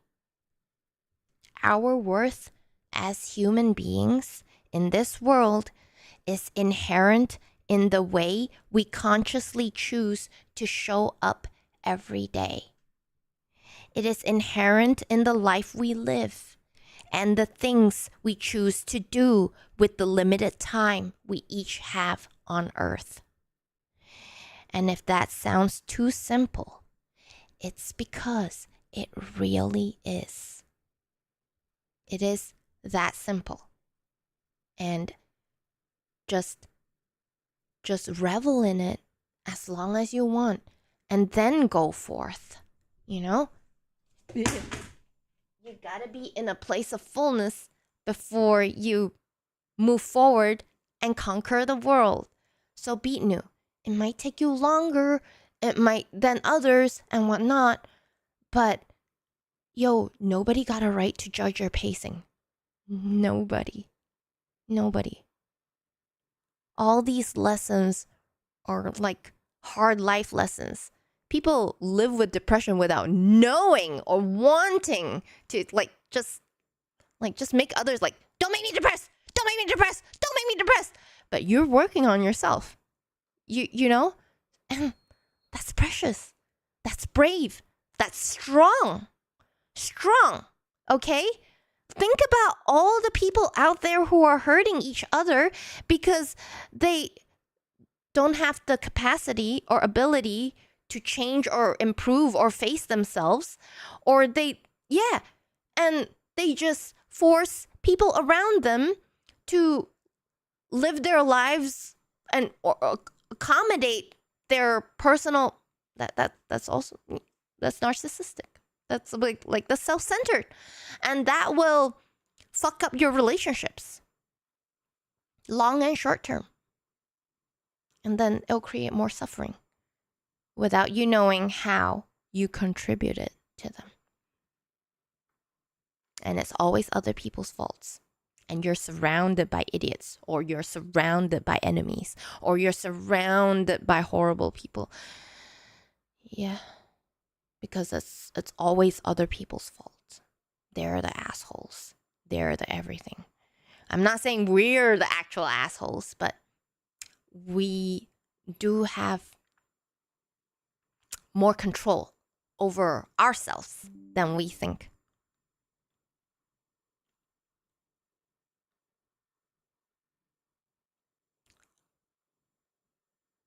Just say it to me. I take it from there. You have value. Yes, you all have value.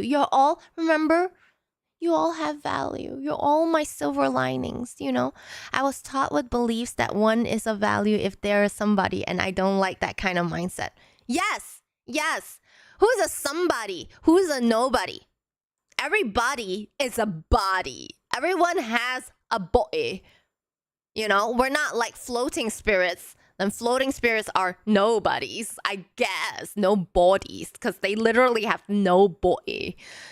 But yeah, no, I'm not about calling people nobodies or somebody, because somebody is what? It's usually a very shallow judgment of a somebody. You know, maybe they won an award or a competition. Maybe they make a certain amount of money. Maybe they're married to a certain someone, and then you call them, oh, now they're a somebody.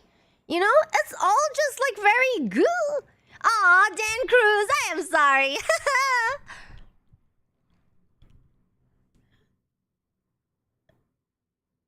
Battle fatigue attrition hurts my soul, being sad all the time.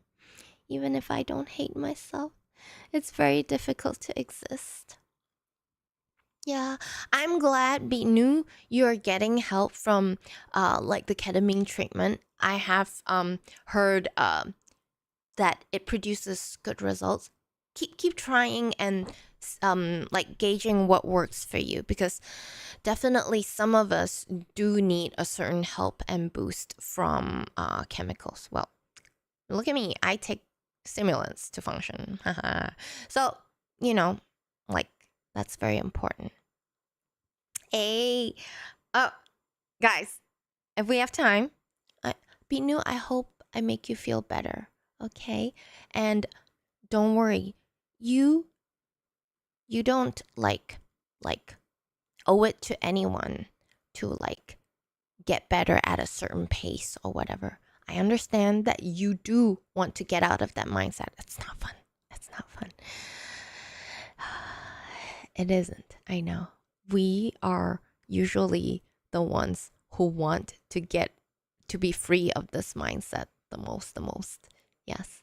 And because there is a desire, you will get it. It's just maybe a longer road than some people. Do you understand? Like, let's say I want to learn math. I might take longer than other people who also want to learn math. You know, because of my personal capacity, or maybe because of my background, you know, all sorts of things. So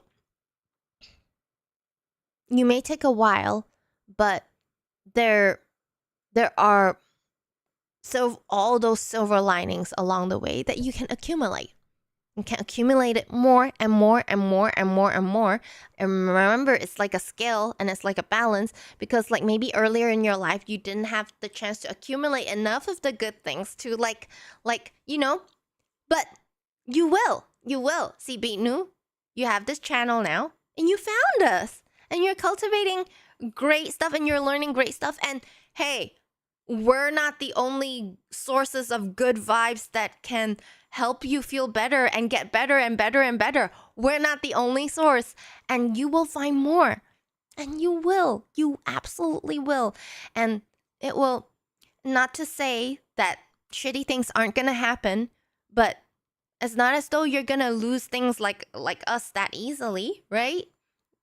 So I want you to see that, because you're slowly getting more and more exposure and whatnot, and learning about yourself and what works for you. You're slowly gonna know what to keep in your life to make you happier and happier.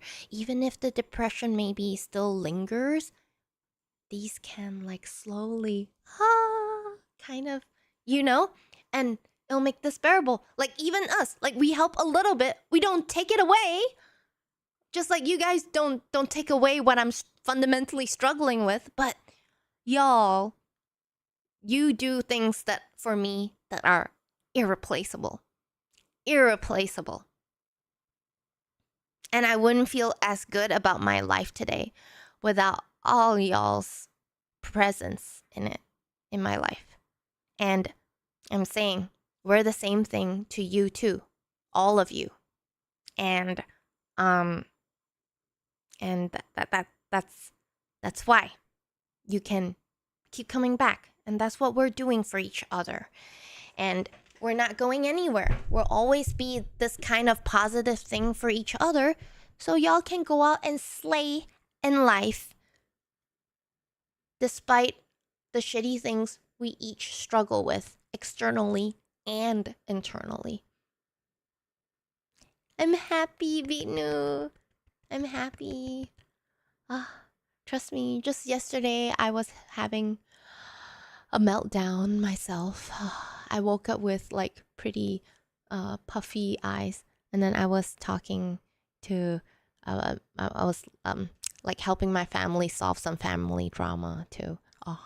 It's really very taxing, but many silver linings. My little smoking, my little viewers. Lynn Harris! Hi, Lynn Harris! It's nice to see you. See, all these viewers coming in to say hi to me, and I recognize them and they remember me. It's like all of this. I appreciate so much. It's like you all make life worth living. You know? That's what you think too. Yeah. Like, we don't have to be such a big deal to each other, you know? Like, you're not the only thing in my life that makes me feel like life is worth living, you know? Like, there are other things in my life that makes me feel like life is worth living, you know? So, like, that's the kind of thing. Like, I can't be to the point where, like, oh, if I lose my Twitch account, I'm gonna fall apart. I'm gonna die. I'm gonna, you know? Those kind of things. Like, it's not healthy to go that far with any fucking thing, you know? So this is why you don't absolutely need any particular thing. You can do without, but you still appreciate it because you don't feel entitled to keeping it your whole life. You know, that's how you truly appreciate something you have, because you know you're not entitled to keep it. Yeah? I do really appreciate you and chat. I feel the appreciation. And the fact is, because everything is from my heart, I don't care if people don't fully appreciate. I actually don't. Like, I don't expect mutual levels of appreciation, honestly. And I feel like that's one of the reasons why people can feel comfortable. Like, she don't got that kind of expectation. Just because she loves us so much doesn't mean I have to love her the same way. You know, I don't have the same kind of expectation for, like, none of you gotta feel exactly the same way about me as I feel about you. There's no shame in that. You know, we all connect to people in our lives differently, and that's okay. I'm fucking autistic, man. I definitely don't connect with most people the same way most people connect with each other. Like, bitch. So don't go that way. Don't lose the Twitch account. Well, I may lose a lot of things in life, but it's fine. Guys, you may even lose your mind. Like, my mind is something, like, I gotta learn to be not afraid of losing, you know? Like, if you live long enough, there's always a chance. So, you know, there's a lot of things we gotta learn to reconcile in our heads before it hits us.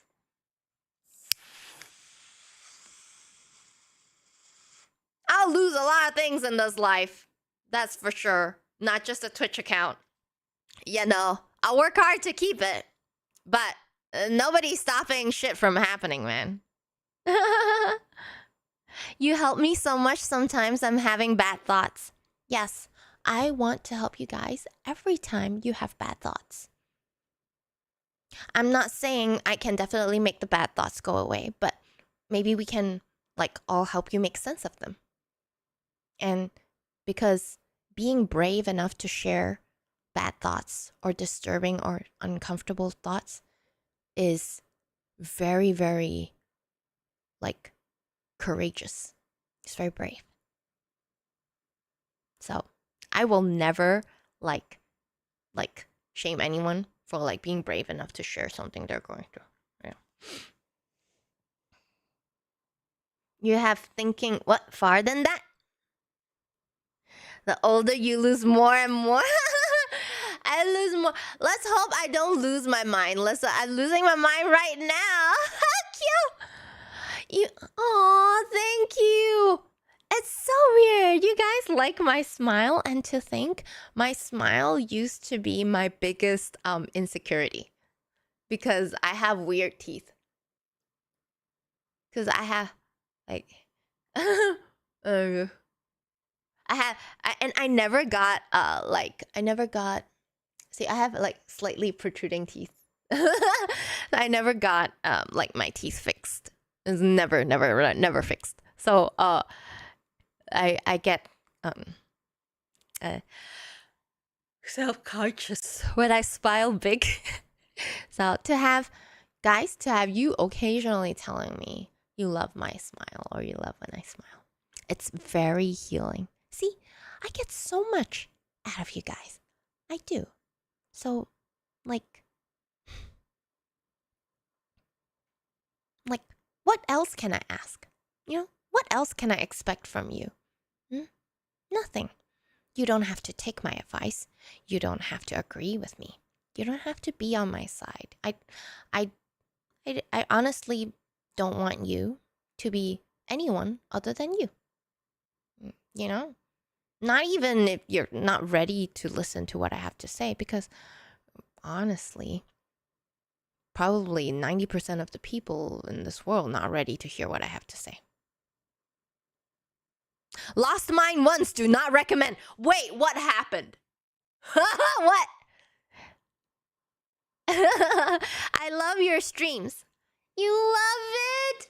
Even though I don't do much other than yap, sit and yap, sit and yap. You love my streams. I feel so honored. I feel fucking super fucking honored. Yes, you forgive yourself and you forgive everyone. Yes, and you will feel free. You know what? The biggest liberation, Dan Cruz, is understanding, like, fully seeing the humanity in everyone. Assholes being assholes because they can't help it, or they're too stupid to recognize, and it's not their fault that they're too stupid, because we're all stupid in certain aspects, and we can all be talented and brilliant in other aspects. And understanding yourself is a huge and difficult thing to go into. So I always remind myself, if people don't get mad at me for not doing math properly, I don't got no right to get mad at someone for not having the right empathy for a certain situation. Because hey, Celeste, you didn't fucking get that empathy until you were like in your 40s. Like, you didn't get that, and you're educated. So what makes you, like, what gives you the right to expect everyone to have your level of fucking empathy, Celeste? Can I ask you to do calculus? Celeste, do you want to do calculus? I'm like, no, I can't. I'm sorry, I can't do calculus. You can't even teach me to do calculus. I'm sorry. Yeah. So, like, if people not be shaming and calling me a piece of shit for not being able to do fucking calculus or learn, I mean, I've been taught calculus. It just doesn't land. It just doesn't land the way others lands. It just doesn't. Okay, that's not, I don't try. Okay, and just like some people, they have problems learning languages. I learn languages so easy. Okay, it's so easy for me to pick up a new language. But some people can start learning the same new language at the same time as me, and they'll take 10 years to learn that language. We all have strengths and weaknesses, and if empathy is not someone's strong point, we don't get to say, you are a monster. Technically. So, and this is how you finally stop getting angry at other people. You don't let them hurt you, because they're still assholes. They're still capable of a lot of horrible bad things. But you have the clarity. You don't blame them. You don't carry the shitty feelings with you, because you can see it's not their fault. But you still see them for who they truly are. The clarity is the superpower. The clarity. It's like God's eyes. You have literally the God perspective. You see them for who they truly are, and you see what they're capable of. You see the harm that they are capable of causing themselves and to the people around them. And you keep your fucking distance because you can see it.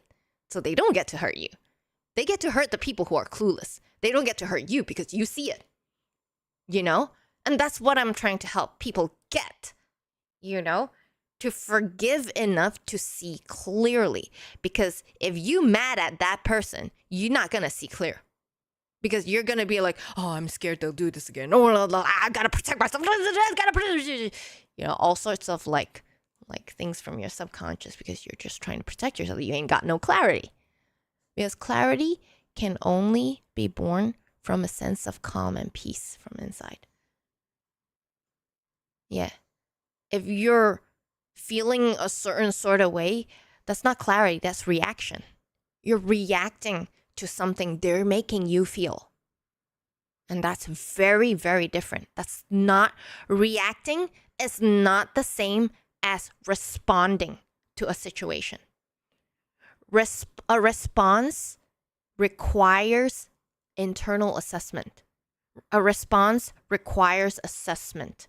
A reaction is, remember I told you, whoever emotion is in your CEO office, they find no one there, they hit execute. That's a reaction. It's not a response. The nukes were hitting the hospital. That's where I was at. Sometimes my mind... Hi, Nicole! Hello! Nicole! I'm so happy you're back. It's nice to see you. My mind is like your cat on that chair. Aww. He is very, very cute. But he was... I think your mind is more like him just now. He was sleeping off. Like that.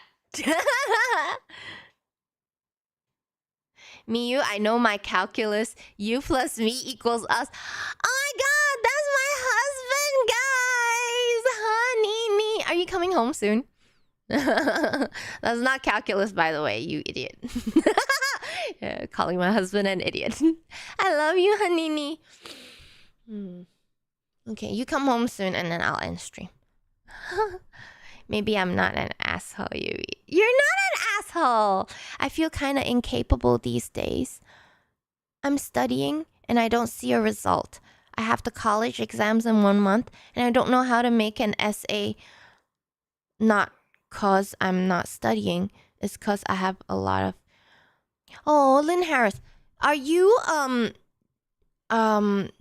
do you have a diagnosis? You can ask your school for accommodations if you happen to have an official diagnosis for your neurodivergent. Yeah, you should ask for accommodations and help. Yeah, please go to your college and ask for accommodations and like make use of your college resources for mental health. They do that too. They have student counselors. See them regularly so they know you're not bullshitting and trying to use it to escape homework or assignments, or do you understand? Like, you want them to see you as like legitimately putting in effort. You just don't have the batteries. You just don't have the energy or the capacity because of your personal limitations. Yeah, no. University. I'm talking about university. They have student centers. They have student union, student centers that take care of their students. Their health, the student health and mental health is very important to colleges as well. Go to your student health services. They have student services. Absolutely. Admin. Go to admin, ask for student services. And they will have a lot of avenues to help you manage college stress and ask for accommodations. You have to ask for a counselor or a course advisor from I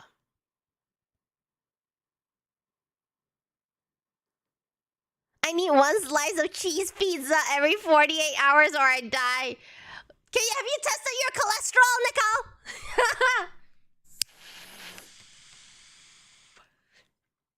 Oh, we have one exam. You mean the entrance exam? Are you talking about the entrance exam, not like school exam?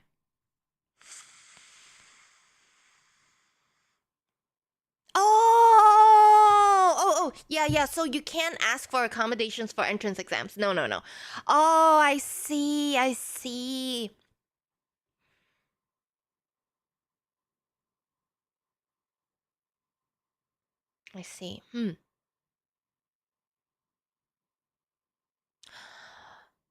Are you Lynn Harris, well, are you open to taking like maybe a gap year? Like, are you financially okay with taking like a rest before going back into college, or is like you absolutely need to like make the most of your time, you know? Oh, if you're open, you absolutely should, because with neurodivergence, depending on what you're struggling with, we do have like a tendency to bloom later because we do take a longer time to adapt, and like we have a lot of like challenges that's like comes from the inside. So just drop out. Well, no judgment if you do, because like it's not the only way to possibly to where you want to go. Well, if you want to be a doctor, I guess that's the only way. But we're digressing. Like, it's not the only way for you to live a happy life, I would say. A happy, fulfilling life, you know? Anthony Mitchell! I am major excited about Halloween as well. Major fucking excited. It's like one of my most favorite like holidays. And I can't wait to dress up. We are a dark elf this year. Dark elves. And what are you dressing up as, Anthony? I'm stuck in commercial land. Oh, are you in corporate?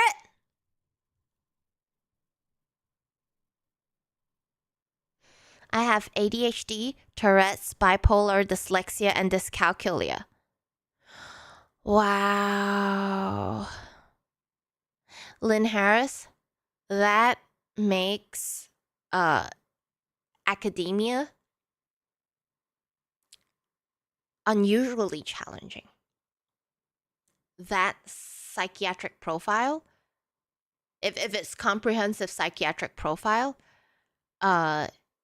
is very challenging for academia.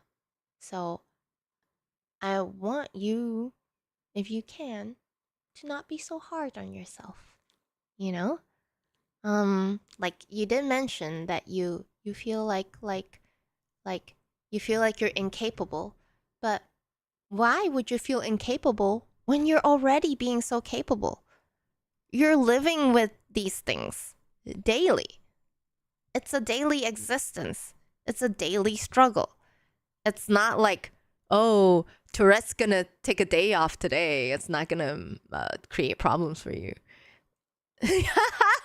It's not like, oh, bipolar is taking extended vacation. Like, no. So, on having to live with like these kinds of realities, I want you to know that you don't have to you don't have to make it worse by seeing yourself as incapable of achieving what others achieve, but because as seeing yourself as incapable because you can't achieve what others achieve. You understand? Oh, a normal person would have been able to do this, but a normal person don't have bipolar. A normal person don't have this and that. And yes, it's hard, but we gotta pay attention to not make it harder, because contrarily, I believe you should see yourself as capable. Because you are. Because you are. If it's like, okay, if, let's say, it's not hard for us to see that this is a number 5, but it's hard for a blind person to see that this is a number 5, right? And so for the things that we cannot do because of our natural limitations that we cannot help, that we are born with, especially those we are born with. You know, a blind person could have still stabbed themselves blind. I don't know anyone who would do that, but it's just a funny little example. But do you understand? You're born with these things. You didn't ask for none of this shit. So, like other people being able to do certain things doesn't mean that you're incapable if you can't do what they did. They see the 5 and you can't see the 5. And that's natural. You're not incapable, you know? You have to see it as natural, not incapable. If a person who has everything and they still can't see the 5, that's incapable. They have all the faculties. They have all the faculties and they're still not seeing the 5. So if they have all the faculties, all the resources, everything, and they're still not working, that's lazy. Right? That's lazy. Yeah, but you're not. And I can't deal with that anymore. I don't know what to do. Like, do you feel like you want to be different? Because these are some of these things you can't really get rid of, you know, the dyslexia, ADHD, like all these, like you really, like you kind of just have to find a way to yeah, I have a lot too. I have like 5 myself. I have autism.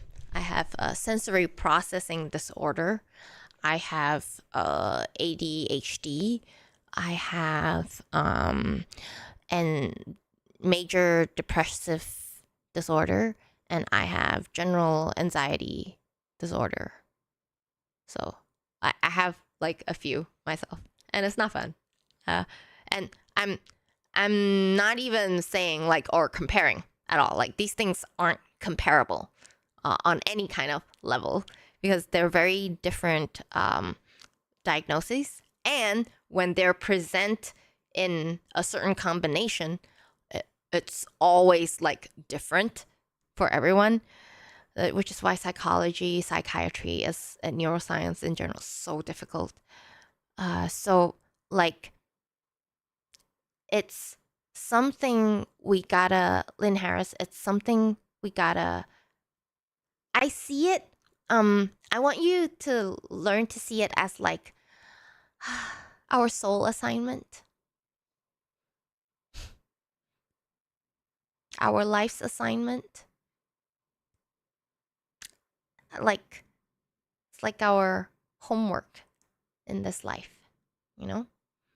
All of us born with different homeworks. I want to assure you, Lynn Harris, that everyone has at least one. Not mental health problems, life assignments, soul assignments. It may not be mental health. It may be physical health. It may be financial. It may be everyone has at least one that's going to like break them apart. No one gets at least one, but nobody's lucky enough to only have one of these problems, really. All of us. That's why life sucks. That's why life sucks. I'm sure it sucks for you, Lynn Harris, in all sorts of ways. But you can be sure that life sucks for everyone else too. Just in different ways. And trust me, Lynn Harris, there are some ways that life can suck that you don't want. There are many ways that life can suck that even you don't want to go through.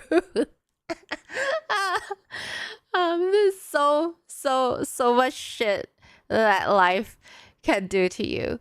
So I'm not saying that like, oh, okay, blah, blah, blah. I need some perspective. There are people who are suffering worse than me, blah, blah, blah. Well, it's part of, yeah, it's part of us understanding where we are and coming to an equilibrium with the things that suck in our lives and the silver linings that can help motivate us on, you know, because there are things that we'll never be able to change, just like what you live with and what I live with. Like, just accept it, okay? Just accept it. They're with you, they're staying with you, they'll be there all your life. You just gotta curate, nurture your relationship with them. Yeah. They're here. They're like, we are family. You need to learn to live with us. And like, you know, just know that we're here to fuck up your life if you don't build a good relationship with us. The reason they're fucking us up is because we don't got a good relationship with them first. We can though. We can. We can. I'm telling you, Lynn Harris, this is something. We can have a good relationship with these. We just haven't learned it yet. Just imagine like even with any normal relationship, if you don't start out good, we already have a bad start because like it's just what happens when you have mental health issues. You just start out bad. Okay? That's why it's a life lesson. So like we already start out bad. So we have to mend a relationship. So what do you do when you mend relationships with someone? You gotta work on it, right? You don't just say, hi, I'm sorry, let's go back to how things were. Yay, we're friends again, BFFs. Hey, when can I stay over? Ain't nobody gonna do that with you. Get the fuck out. Right? Right? So, what happens if you have a broken relationship with one part of yourself? Man, you gotta put in the effort. You gotta show sincerity. Are you still judging that part of yourself? Are you still trying to shame that part of yourself? Or are you trying to say like, hey, I know this is us, and it's not all roses, it's not all happy times, and we have some shitty times, but we're gonna be okay. And fucking up is okay because, you know, Lynn Harris, there is no normal, really. Yeah. I guess you're saying you want to be neurotypical. I guess you don't want to have any of these things. But the other side of not having these things doesn't mean that you get to live a happy life. You can ask people who don't struggle with these things that you're struggling with, and they can still tell you all the ways that they're miserable. You know, there is, I don't want you to go into the belief that, oh, if only I don't have this, life will be easy. Life will not, blah, blah, blah. We get into that kind of thinking a lot. I want all of you to like understand how this works, right? This is one of the ways that we fuck ourselves up by this kind of thinking. So we tend to fall into this mental trap where we think, oh, if this thing gets fixed, if I don't have this thing, or if I have this thing, life will be easier, or life will be different, or life would, you understand? Like, oh, if I had someone to share my life with, I would be like, everything will be like, you know, it's not necessarily that way. It doesn't mean that if the absence of struggle A guarantees life B. You see the discrepancy? It doesn't mean like the absence of a certain type of struggle doesn't guarantee a certain sort of outcome that you want, you think you'll get. So like, if you don't struggle with bipolar, it doesn't mean you will have a good relationship, or you can have like a girlfriend, or whatever it is. You can ask so many people out there without bipolar or whatever you're struggling with, right? And they still don't got no, do you understand? They still can't make shit happen for them. You see tons of people who don't struggle with bipolar or ADHD, and then they still end up like, you know, not being able to do things for themselves for other reasons. So don't, like, you cannot be other than who you are. There's no such thing as normal. What is normal? It's just what's in your head, what you think is normal. You think that as long as I'm not me, then I'm normal. You don't even know what that normal is. Who told you? What's normal? Lynn Harris, let me really, really ask you, what's your idea of normal? Just without these things. And I'm telling you now, without all these diagnoses, life is still not going to be better in the way that you may think. And that is fact. Because like, it may not, I'm not like absolute, right? May not. So like, there is no happiness in wanting or wishing you were different. You know, there's no happiness in that, because number one, you can't change it, and number two, you don't know. You don't know whether getting rid of this will make you definitely happy, blah, blah, blah. You absolutely don't know. It'll be different. But happiness is never guaranteed. Never. Yeah. So, wanting to be somebody other than who you are is the beginning of the suffering. Because you're rejecting yourself. You're fundamentally rejecting yourself from a base level. And that is the foundation of unhappiness. Because if you dislike who you are, and are always chasing, forcing yourself, or wishing you were someone different, or wishing you could be normal, or you will constantly want yourself to behave normal, and consequently, you will shame yourself for all the ways you present as not normal in your head. You will shame yourself. You cannot avoid that. It's like if you bite into the apple, you will taste the apple. So you cannot avoid tasting the apple if you bite into it. So it's something that you do, and it's cause and effect. It's direct cause and effect. Yeah. You look down on yourself. You're ashamed of yourself. And that is the beginning of depression. And there's no other way to get out of that other than fully embracing everything about yourself that you cannot change. That you cannot change. You cannot want to be someone else. As long as you feel like life is better as a different person. Yes, Lynn Harris, let me tell you this very seriously.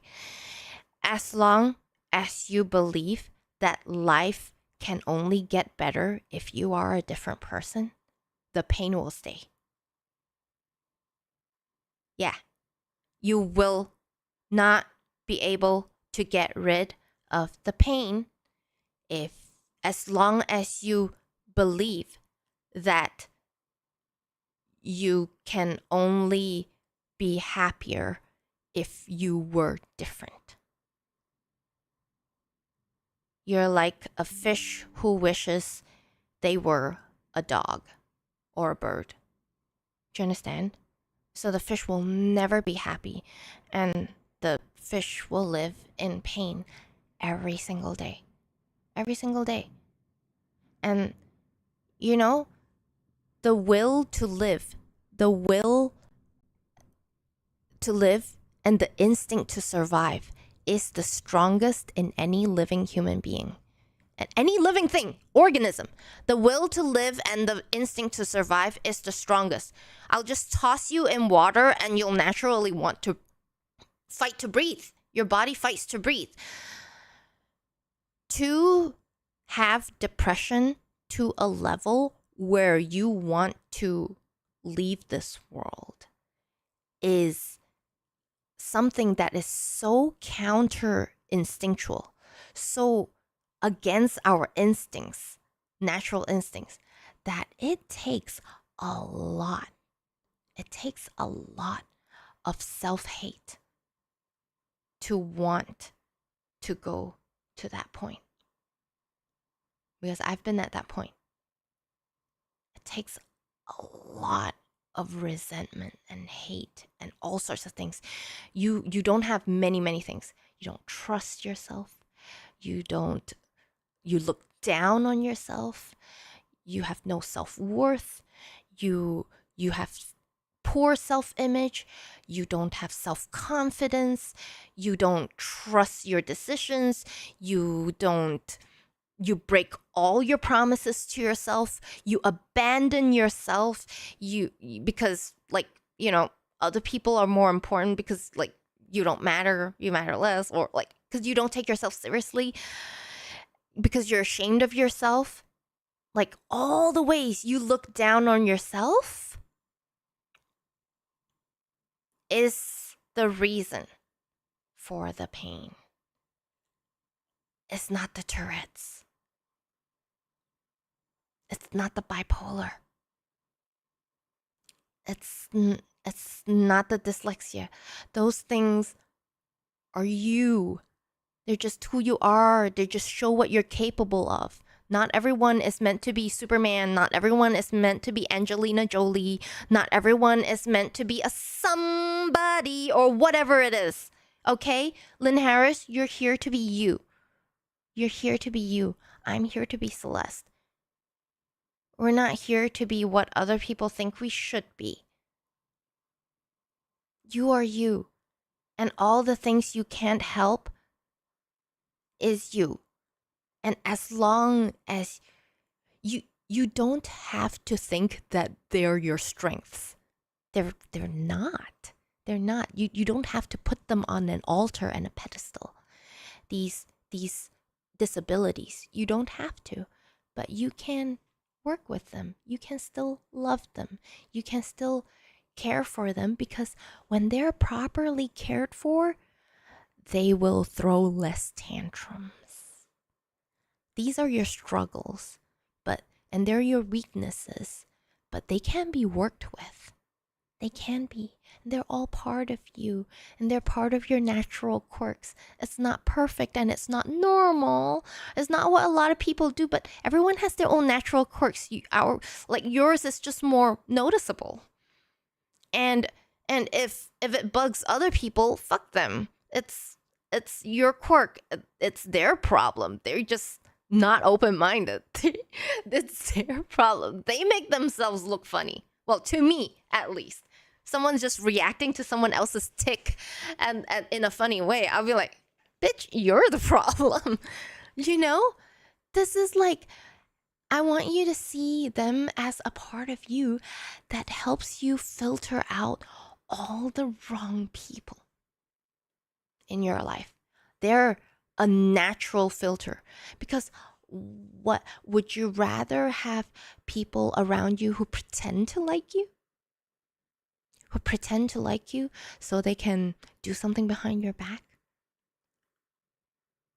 There are many people who would do that if they see value in you, social value or some sort of other things. There's so many other games you will have to play if you weren't struggling. Yeah, you already figured that out. Yeah, well, good for you. Good for you. That, that is so much true. You have a natural filter. The right people, like me, like us, the right people, let me tell you, they're not going to be bugged out. They're not going to be laughing. They're not going to be giving you shit. They're not going to be seeing like the right. And isn't it great that your condition helps you like recognize it so quickly so you don't waste time with assholes? Right? Yeah. And bipolar, bitch, that can be a superpower. You can stand up for yourself so well. I want you to learn to embrace the parts of you that are you. And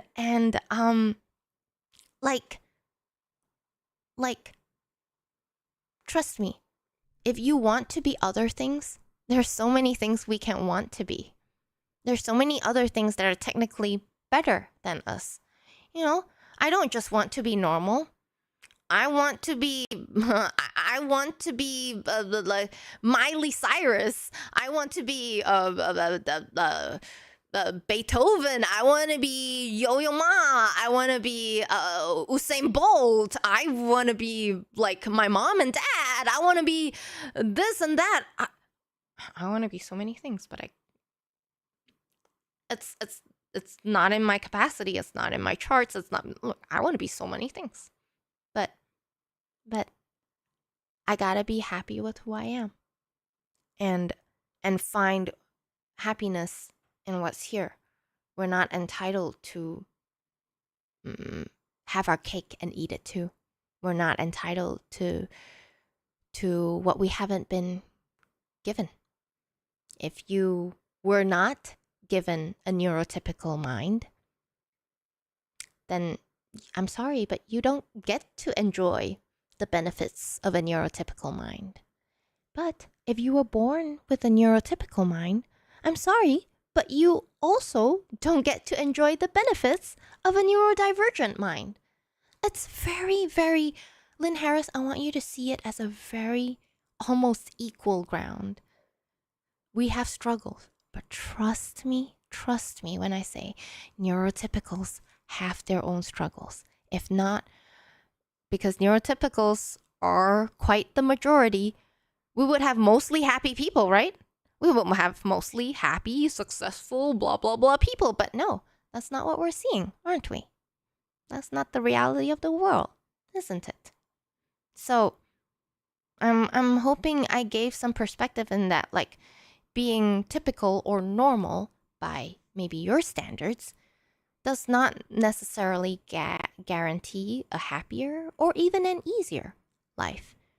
And the only way to guarantee you on an individual level have a happier life is for you to fully embrace what you've been born with and cast out what has been inappropriately taught and given to you, like your inadequacies, your that is what you can do. And then yes. No, I'm so happy. I am so happy. I hope you understand, because this is the truth. I don't lie about shit like this. I don't, because like it's my personal experience as well.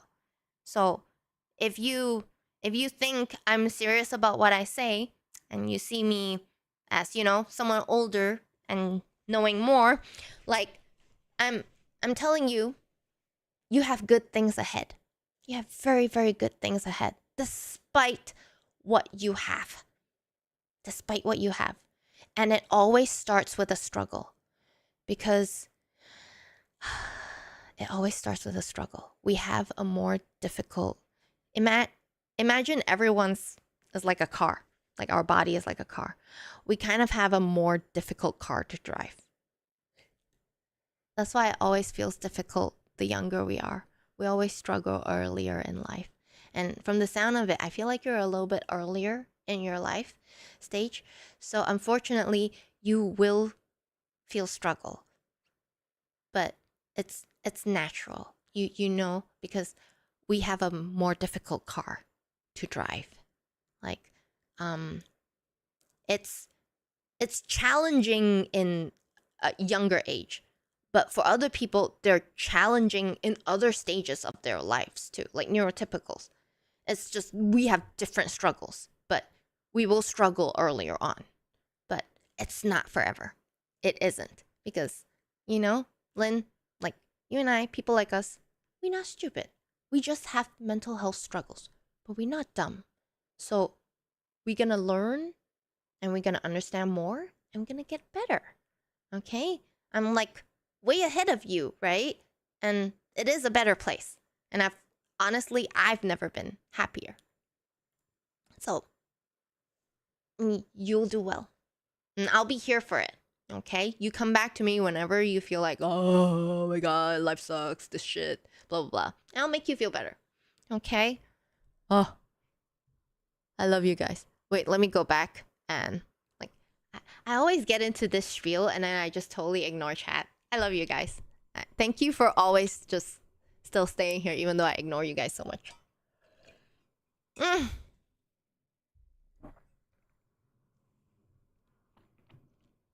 You walk away from the sucky life, Nicole? Huh? You only walk in a... What do you do, Nicole? If you want to be normal, never look at others as a guide. They're all lying anyway. Be your true self. Hey, I want this. This is so good, Nicole.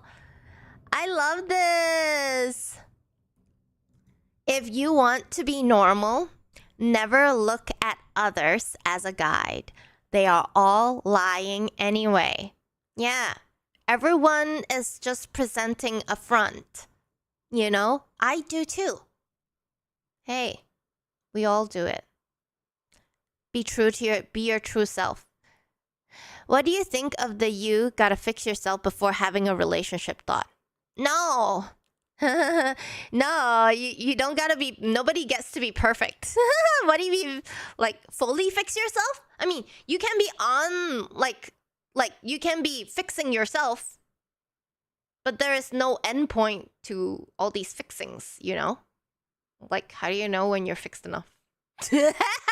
So you can be someone who's constantly working to fix themselves and look for a relationship. It's not like like there's a test. Like, okay, let me test. Okay, no burdens, no past trauma, nothing. Okay, now you're free to go look for a relationship. Like if my depression is lifelong, how to approach dating with someone much baggage. Seems better to stay single. Well, my depression will be lifelong. Find someone who can deal. Find someone who can deal. Yes, find someone who can work with. Because no, not everyone needs a relationship, by the way. Not everyone. Absolutely not. Because I feel like I am someone who can be single my whole life. Who can. But there's just like whether I want to or not. Like it's not like I need it. But so with that said, not everyone needs a relationship or has to be in a relationship or can be happy. But with that, it's like you don't necessarily have to think like, oh, if I have depression, I am too much for anyone. Everyone has their own specific struggles, right? They just gotta find someone who, like, maybe you don't trigger each other in so much the same way. You know, there are some people who you know, they have just more capacity to deal with that kind of weakness. You know, there's a bunch of people for a bunch of people. Like it's not that rare to be able to find someone who can accept someone who can get into depressed moments and states, you know, who has depression before. Because like if they're very well regulated and you're not being toxic, like you're working on yourself, right? You're not like, oh, I'm just looking for someone who can deal with my problems. Not deal with, work with and live with. Because you're ultimately, what are we doing when we're looking for partners? We're looking for someone who can live with us. Live with. We have to keep that in our forefront. We're looking for someone who can live with us. So look for someone who can live with your deepest struggles. Deepest struggles. Because you don't want to realize like they're not the type who can't deal with this specific type. Because there's someone who can out there. We don't have to be, no one will be at a perfect point in their lives. There's no one. Like, these are all life lessons. These are lessons that will continue to teach us lessons as we move through life. I'm afraid. It's not like it'll always come back to haunt you. It's not like it'll always come back and get the same way or get worse and worse and worse. No, as long as you're putting intention and attention to these things that you know that you have, you are always keeping it like in check. It'll never get too bad. Trust me, it'll never get too bad. There may be external things that can happen that can cause it to get bad, just like a divorce or like you getting like cancer or something. Then you might get depressed again, blah, blah, blah, and all that. Like, see, the depression will come back depending on, you know, all the things that happen. But, you know, it's never the same lesson. And it doesn't mean you never improved. And that is such an important thing. Oh, Lynn Harris, go to bed. I am very, very happy that you feel better. I'm very, very happy you feel better. I am so, so happy. I have a harder trajectory on much of the things I do. So I got more merit than other people. Yes, you do. So stop seeing yourself as incapable, okay? You are capable every fucking day. Every fucking day. It's not a participation trophy. It's not. This is not one of those participation trophies. It's like veterans. It's like people who live with daily fucking struggles, okay? You are an amazing person too, Lynn Harris. Never forget that. Never forget that. Daily struggles are still struggles. Doesn't mean that it's not a struggle. It stops being a struggle because it's daily, okay? People tend to remember like one episode of like horrible feelings, but like, no, that's your reality. So, capable Lynn Harris. Go and slay at life and be proud of who you are. You talk to your exes? Well, not all of them. But yes, one or two. I have talked to them and still in contact. But it's like, it's me and Emron, we're not jealous in that kind of way. And we're not possessive in that kind of way. And depending on the nature of how we separate it, not everything has to be no contact. No contact in me and Emron's relationship. Because that's how we function. And personally, I do believe that there can be platonic friendships and relationships amongst these things. Have you read the book The Peaks of Being a Wallflower? Oh, I have been recommended that a few times. I have not read it yet. But thank you for bringing it up. I think maybe Capedon brought it up before. I love you guys like my cousin Tommy loves French toast. What the fuck? It goes to the latte. I love French toast. My mom makes good French toast. Guys, I found salsa. Oh my god, I didn't see you. I found a lot of happiness in not being in a relationship. I realized that I don't need to be in a relationship to not be lonely. It has helped me shape my views on my friendship and love for the family. Wow. Salsa, you learning a lot of lessons backwards. You're learning to appreciate what you already have before chasing the next thing, which isn't bad. It's a new and refreshing way of doing things, and I'm sure you'll reap a lot of benefits from doing it step by like one step at a time. So like fully managing and nurturing the relationships you already have, and just going with the flow and see what comes, right? You're not like just looking for a relationship or being unhappy without a relationship. Yeah, that's a great mindset to have, you know? And I feel like that should be the mindset that helps us be less anxious when we go on dates, when people leave us on red, you know? Because then you're not so hard up for a relationship. You're not so hard up for company. You're not so hard up for romantic attention, you know? In the end, the protagonist said, "We are an infinite family, the one that passed and still passed to horrible stuff, and that no mean you are less." Yes, that doesn't mean you are less. That means you are equal, and that we are all equal. You are not better than anyone, but you are not worse than anyone. And that's truth. That's truth. If anyone wants to judge you based on, "Oh my god, you don't earn as much as Donald Trump, do you? Oh my god, you didn't produce art like Van Gogh, did you?" You know, it's you know, don't let those kinds of things like gaslight you into whether you have value. That's not what counts. And that's not what your money how much you make don't make people happy. What? Are you gonna spend money on me?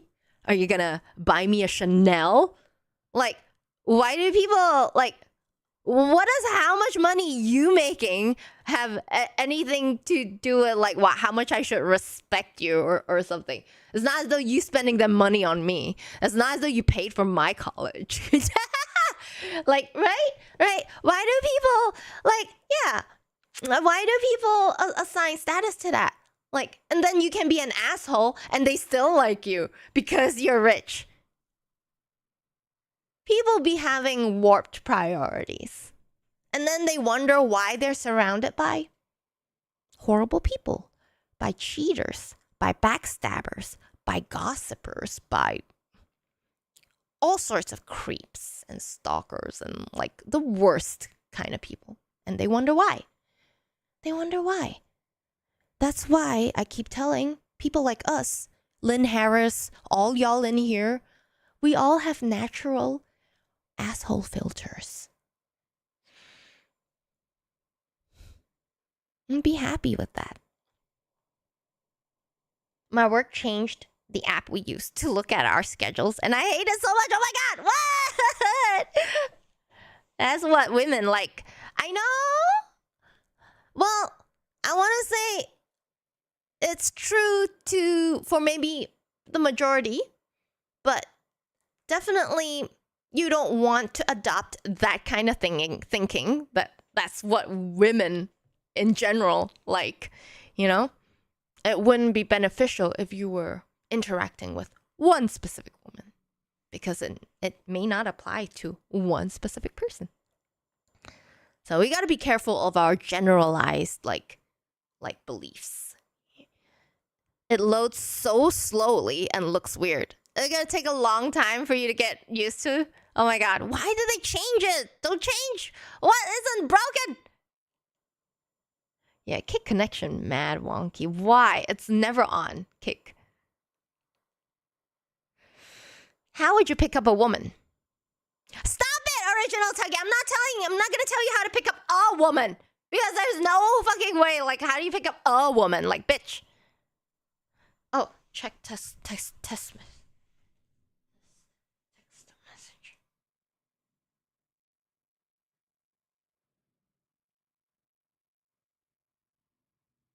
Oh, guys, looks like we should end soon. We have to go get dinner with our friend.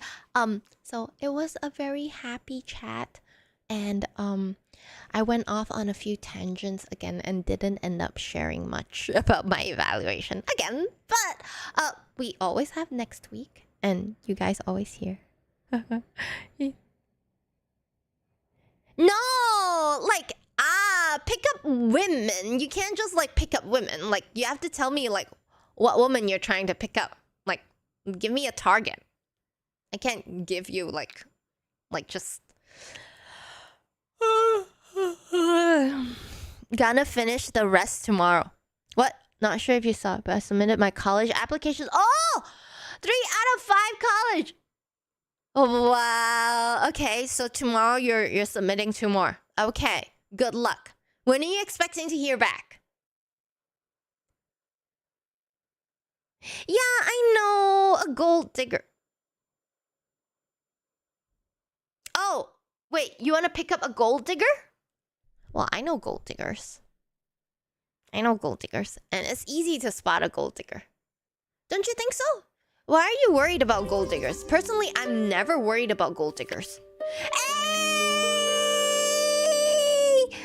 Thank you, Beatnu. What? You're so sweet. Thank you. Aww. Minister Evil got a tier 1 sub. Thank you so much. Thank you. And thank you for subbing, Beatnu. Thank you. Aw, I feel so loved. Lift with the legs, not the back. You're fine. Well, thank you.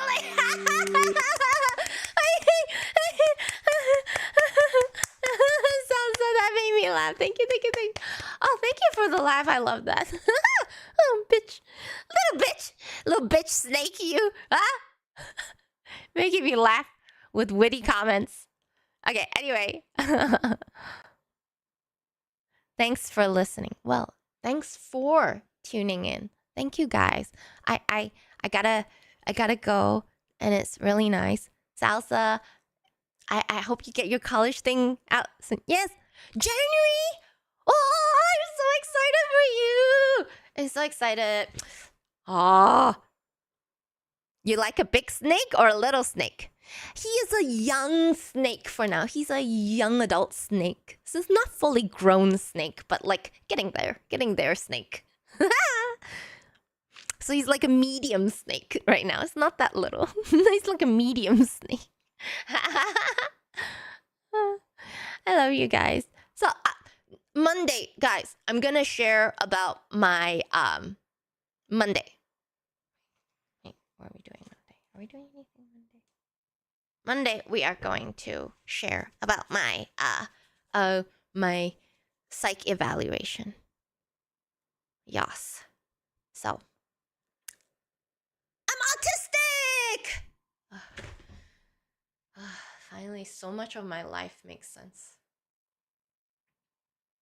Like, I can finally stop being gaslit about so many things.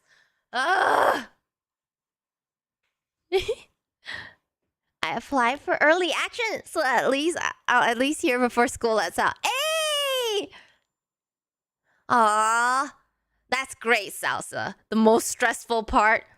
Oh, so the most stressful part's not the exams to you, huh? Lucky ass. You must be smart. Snack. Original Tuggy? I don't know about your evaluation. You seem quite normal to me so far. Maybe a bit of schizophrenia in there somewhere. Huh? No, I can't evaluate you, man. But my evaluation shows, guys, I update you before we leave. My evaluation shows. Wait, you know what? Let me read a little bit anyway before I go. Look.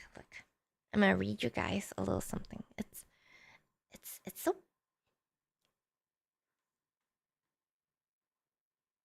It's so a little bit private, but it's okay. I will read certain parts, but not all of it.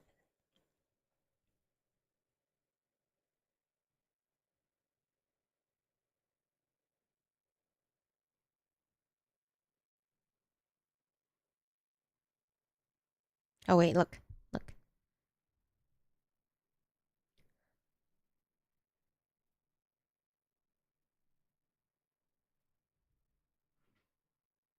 An update of my diagnoses.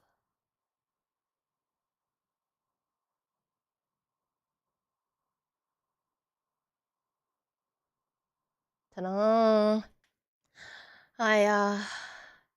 So on Monday, I'm kind of going to go into what sensory processing disorder is. It's something that some autistic people struggle with, sensory processing disorder on top of autism. And there is also people with sensory processing disorder that don't have autism. So I happen to have both. And the blue thing. What blue thing? Oh, this? Oh, this.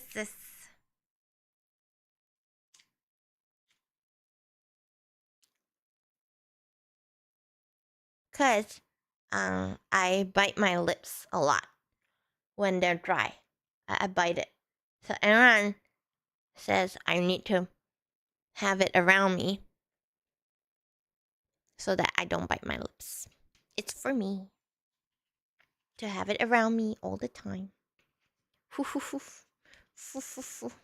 So yes, is my lip balm. Dun-dun-dun. So it's average. You need an A average in your classes that you don't have to take the finals. It's something they do for since more often than not, finals actually end up hurting your final grade rather than helping. Hey, that's not fair. I've had instances where I'll get 100 on a final and not have an impact on my final grade whatsoever. Oh, what? Really? Oh. Wow, so that's what you're aiming for, Salsa? So interesting, American education systems. So interesting. I love that. So, guys, I do have to go. And Salsa, I appreciate it all the time, you coming in to share all these processes because, hey, I am a children's book author and I do write children's books. So, and I've never gone to school here. Like, all this is like so interesting to me. The finals only make up 10%. Oh, of your overall grade per class. Shit, that's almost like college. Oh, okay, cool. I see. Oh, well, I am so happy for you. You sound like you have a lot to look forward to. Yee! Ah! So guys, we have come to the end of our stream. How long have I streamed today? What time did I start streaming? Around 6? Aw, Stas, thank you. Thank you, Stas. And the AP test is technically a higher level. Oh yeah, I knew that was a higher level than the standard finals since the AP. Yeah, because the college level. Oh, I've been streaming for 3 hours. Sounds like you're so on top of things, even though you just joined. Okay, 3 hours. That's a good stream length. Thank you, guys. Thanks for the update, Salsa. Thank you for being here, Beat New. And thank you for the subs again. Thank you, Stas. Thank you, Original Tuggy. Thank you for all y'all who chatted. Sith, thank you for being here. You always here to listen to me, like all of you. Like, I appreciate y'all so much. It was great seeing everyone, and it's always great to chat and like I feel good, and I have a lot to catch up with my family because they need help with like getting along with each other and whatnot. Because we all neurodivergent, and we all don't know we're neurodivergent, and we all think each other's the problem. It's a cesspool of family drama. So I have to go handle that now and go to dinner. I wish you all a lovely slaying weekend. Have a lot of insane fun this Halloween. And if you're not doing Halloween, at least have a self rewarding weekend because you deserve it. And I think you deserve it. Bye bye, my little silver linings. I love y'all so much. Remember, remember you're all my silver linings, and y'all be happy and slay and take care. Yes, happy Halloween! Happy Halloween, everyone! Bye bye. Oh, wait, where do I go? Good night! Ah. Okay. Where is. Wait, where's the. Back!